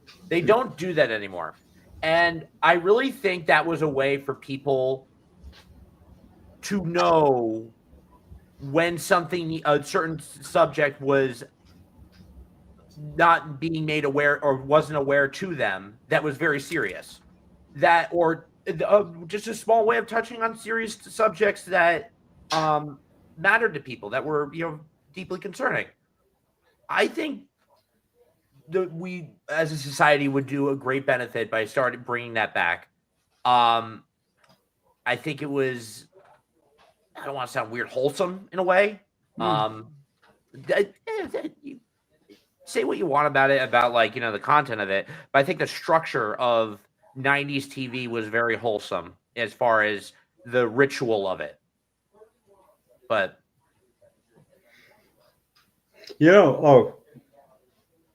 wholesome or not, one more, and then I'm gonna get going. Weirdly, it circled because I just watched. I want to watch something before coming on, and it was Graham Chapman, was it Monty Python, troop member, died like 35 years ago or whatever, and they showed back at his memorial, John Cleese, the one of the ones that made me laugh best out of all the Monty Python cast, back then doing that, and it was funny because it's a memorial, and he did it such John Cleese style, the real part you would expect, and then to say that he knows that if Graham had anything to say about this, he'd want it to be kind of unique, irreverent, real. He wouldn't like the cookie cutter, what's going on. So, and then he went to talk about him good naturedly in a more skewering way, loosen people up. But then what I got out of that is he said, I take pride in the fact that I was the first person to say shit on television. When way back in the day, when in England and other places, and now like Canada, where you can say shit on regular TV. But way back in the day of TV, even then, he was the first person to ever in days of live TV, though, in case somebody said it, but during a scripted thing, to say shit on TV. So I know I would believe that Graham would rather appreciate it if the first time on at a British memorial, I would say fuck, be the first person to say fuck. so he did. And I mean, and I don't know. I just found that like it was all just words, and it's the timing, it's the situation. Yeah, and but it put it together for me. It's I marvel. One was saying how I somehow can't, even out of context, even in the dead silence with nobody around, I can't say the rest of the N word. It's impossible to utter. It's me too. But it's just a word. It is. It is. I know if it occurs to me all by myself somewhere in the middle of nowhere, it's just out of context. In the court, they'd make you say it. And I found myself thinking, you know what? I don't think so. I think in a court, I'd actually say no. And then there are times where I've watched Trailer Park Boys and I hear Ricky speak and I have to step away and just like breathe. Like it's just, but that gold show. Love the show. What was it? I forgot. Anyway. But, I got breaking news. Hang out for the breaking news. Okay, breaking news, and then very important stuff here. Lisa's yesterday. Elton John has called the legalization of cannabis in parts of North America one of the greatest mistakes of all time. The 77-year-old musician who has brought his touring career to an end last year. He's been sober for 34 years and has helped fellow celebrities, including Eminem and Robbie Williams, to recover from addiction. He was named Time Magazine's Icon of the Year. Sir Elton said marijuana is addictive and added it leads to other drugs. And when you're stoned, and I've been stoned, you don't think normally. Legalizing marijuana in America and Canada is one of the greatest mistakes of all time. Listen, may I retort using the ladies' man? You go first. Hold on. I've got a whole thing. Do you know who the ladies' man is relative to Saturday Night Live? Tim Meadows did a show called The Ladies' Man. Anyway, where he was that male chauvinist guy with doing a show, and he'd talk about women and the way he would, and he'd be a call show, and a woman would call up and say, "Ladies, man, you objectify women like they're nothing but sexual objects, and for your blah blah blah." And he'd go, "Yeah, you say that like it's a bad thing." Like he didn't understand. So anyway, may I retort that when Sir Elton says it makes you think differently? Yeah, you say that like it's a bad thing. Well said. I mean, that, in other words, that'd be like a perfect reply. It does, that's what I like about it. It gets rid of a lot of static for me, and I can think better. I'm less distracted with my thoughts, Mm-hmm. So yeah, that's thinking differently for me. So okay, I'll go along with that one. It does, but I got it. Yeah.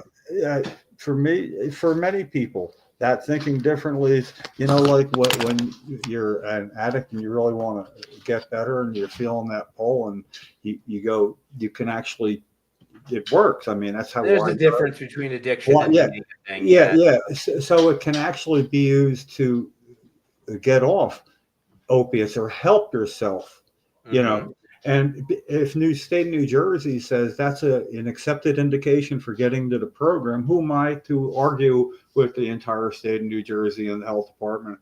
Let's stipulate yes. A celebrity that dresses like a Christmas tree. The reason it does it is because it helps you to think differently.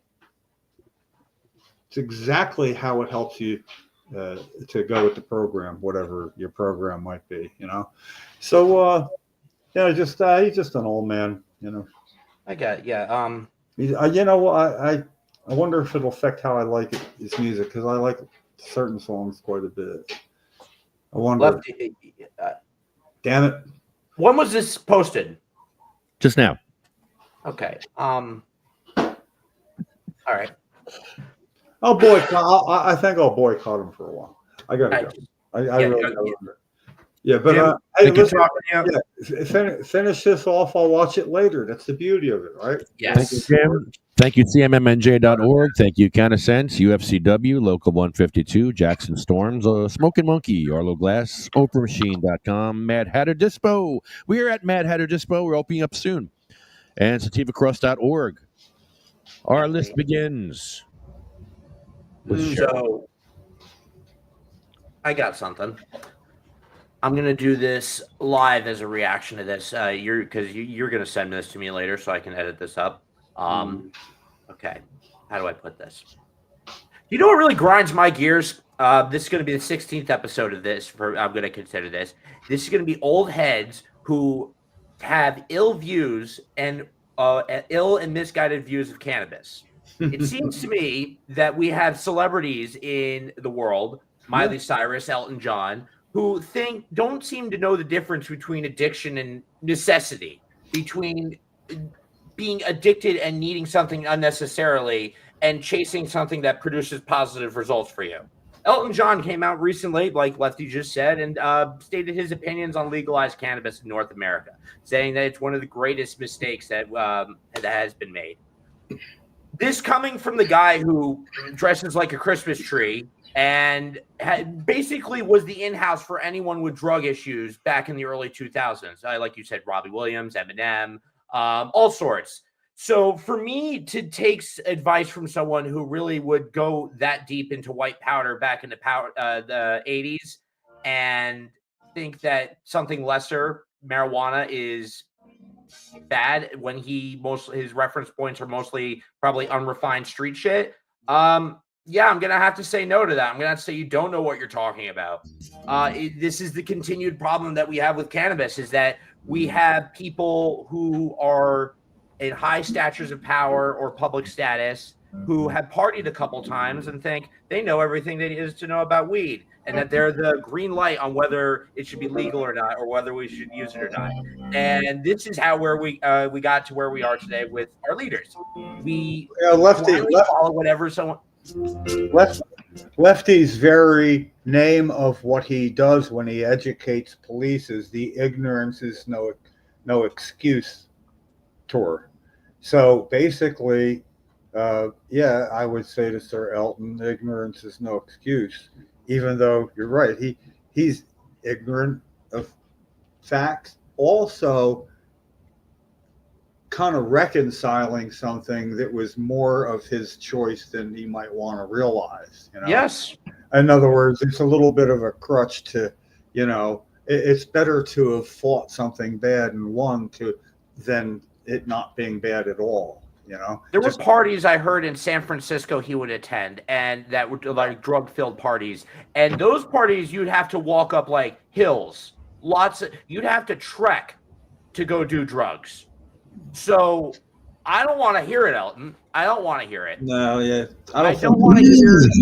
The only time you were more white and pale than you are now is when your face was in a pile of powder. There is no confidence that is instilled in my mind that your brain is functioning in any way better than Robert F. Kennedy's, who had a brain going through. I got to say, a pile of powder probably wasn't the worst thing his face was in, too. Ding dong. Hey, listen, he just. It doesn't really carry any weight. If he had a vote or anybody would really change their course of action because of what he said about that, or Well, Miley Cyrus said the same thing, like back in 2015 when she was done with her supposed crazy phase, and she came out and she said, cannabis was a very destructive force. I was like, no, you're irresponsible. Yeah. You have a lot of daddy issues and other things going on. Don't blame cannabis. Do not blame cannabis because you're wrong too. It's Very- just yeah. wrong. It's wrong. Yeah. Cannabis was the reason why you made choice wrong, dodgy decisions, and displayed yourself in the manner that you did. It's All right, Lefty, you got to do personal accountability. That's all. Yeah. list time. Cheryl, Sabina, Diane, Gracie, Cindy Mae, Marie, Jack, Joan, Randy, Polly, Bill, Chad, Jeremy, Colette, Matt, Troy, Russ, Roger, Jay, Ella, Hattie, Jackie, Anthony, Jake, Armando, Felicia, Lynn, Dan, Sean, Joyce, Lori, Frank, Brian, Flo, Carl, Thorne, Frank, Lorraine, Terry, Charlotte, Cher, Jaybird, Michael, Marley, Colette, Brendan, Red, Rico, Red. Lulu, Becky, Lawanda, Chip, Paul, Lisa, Marcus, Gary, Jeff Oakes. Too many. And that was a list of names, everyone. Thank you for coming. What was that? Should have been more specific, probably. Lefty. As people all died before things got straightened out with the cannabis issues. 1 out of 10 cannabis patients die.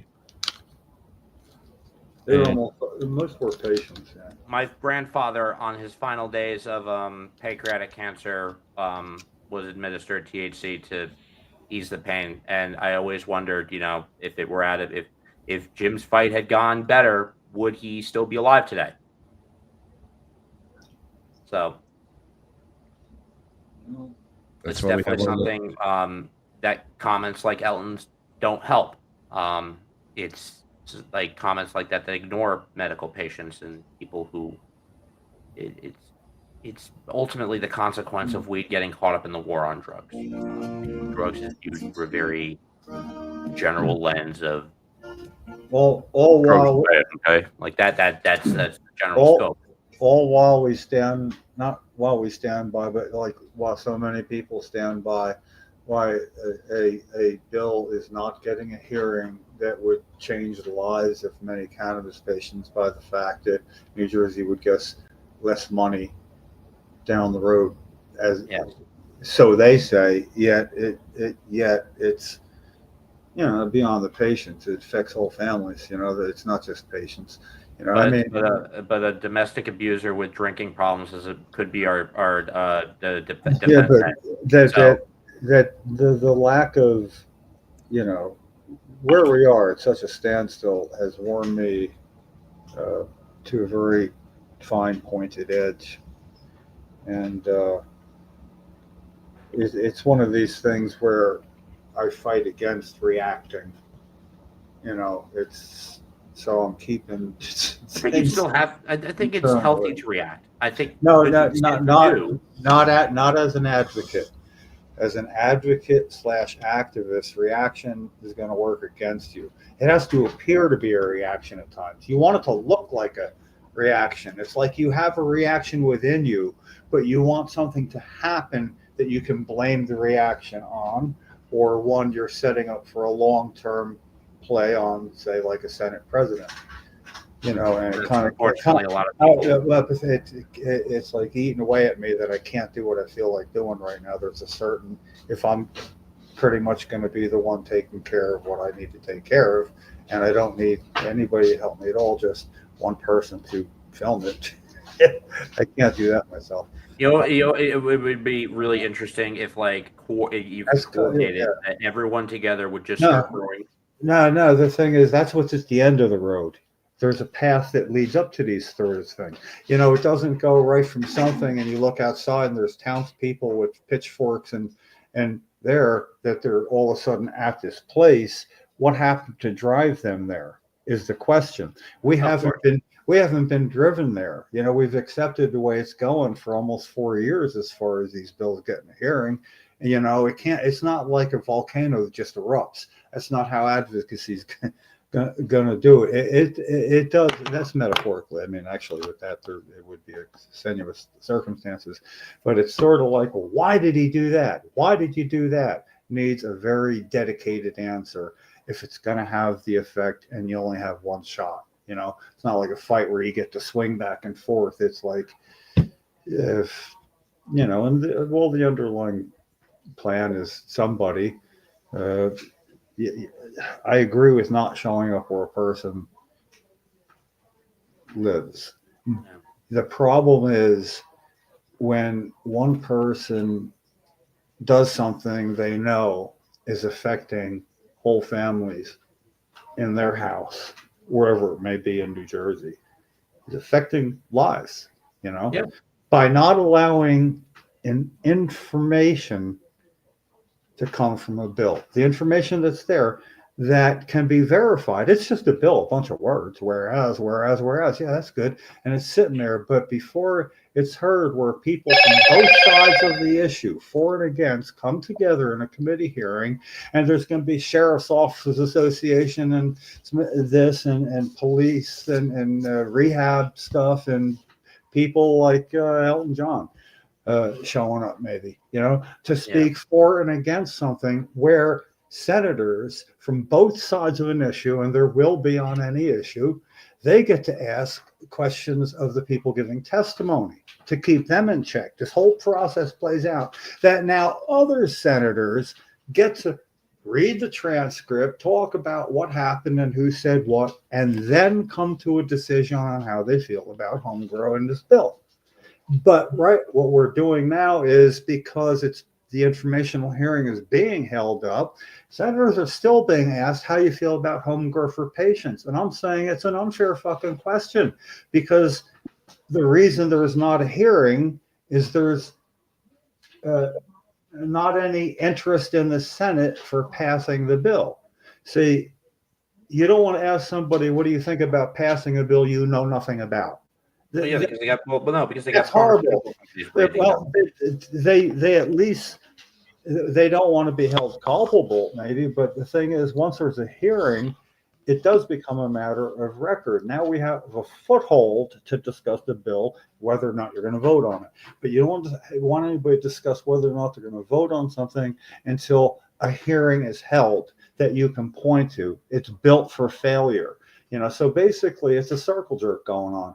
You know, and it's just not getting anywhere. We're marking time, but the problem is I know and I can feel and vouch for what's going on in places I know nothing about, with people I know nothing about. I just fucking know that they're there, and I know what it feels like. You know, and I know that it's like leaving scars all over. So at some point, the simple comeback of going to the fucking source of it is going to be necessary, but I got to be able to prove it's necessary by way of somebody ignoring a petition, somebody ignoring, giving him things to ignore, like the letter that he should be getting once a week from CMMNJ that I wrote, because we discussed that 2 days ago at our, the public meeting. That he'll be getting that once a week, just so that here's what he's ignoring. Yeah, look how many dates are on it. No, not just the email thing, the old school one date below another. Yeah, being ignored. You know, it's the door has to be opened, you know, but this isn't like the thing that a march or anything would take care of. It's the hurt party, just the hurt party showing up. And things like you filmed this, the what about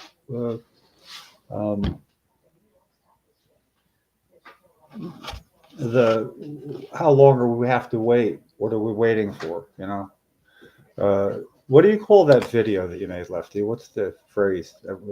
How long do I still wait? Why are we still waiting? You know, what a key. Yeah, it applies more aptly the longer we go. So we need to start building on that.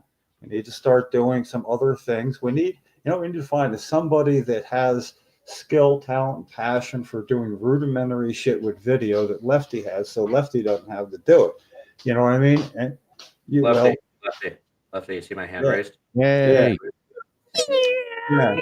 Well, but the thing is, there's more of it out there. There's easier ways to get it. You don't have to have a hot box tent to gather people in. But what a gold mine it was! Holy crap! That was fun. Yeah, but it shouldn't have to do that. Look at us here. Whoa, here we are. We could do it using Zoom meeting. We could actually set up things with 3 or 4 patients, and then take that and give it to somebody that can do something with it. And then basically we talk about the same questions with different people. And then you take snippets out of. Now also that involves storyboarding. Well, if it's actually— What do you mean storyboarding for what? Well, I mean like transcripts of what people say. It can be grouped together, what they say about the pain they have, what they say about the money problems they face because of what it costs for them. Like a stenographer or Yeah, so basically it can be one question or theme, and it can jump about, but it can be whatever it is. The fact is, if it wasn't just us right now, if it was 3 or say patients, and we were all talking, and then Lefty brings them up big on screen while we talk, so they take a majority of what you'll see, and then you're left with what Lefty gets, and it's all about the timing and the voice, the cadence. Like I notice Lefty seems to take care about the cadence between jump takes that are only cutting 5 or 8 seconds out, maybe.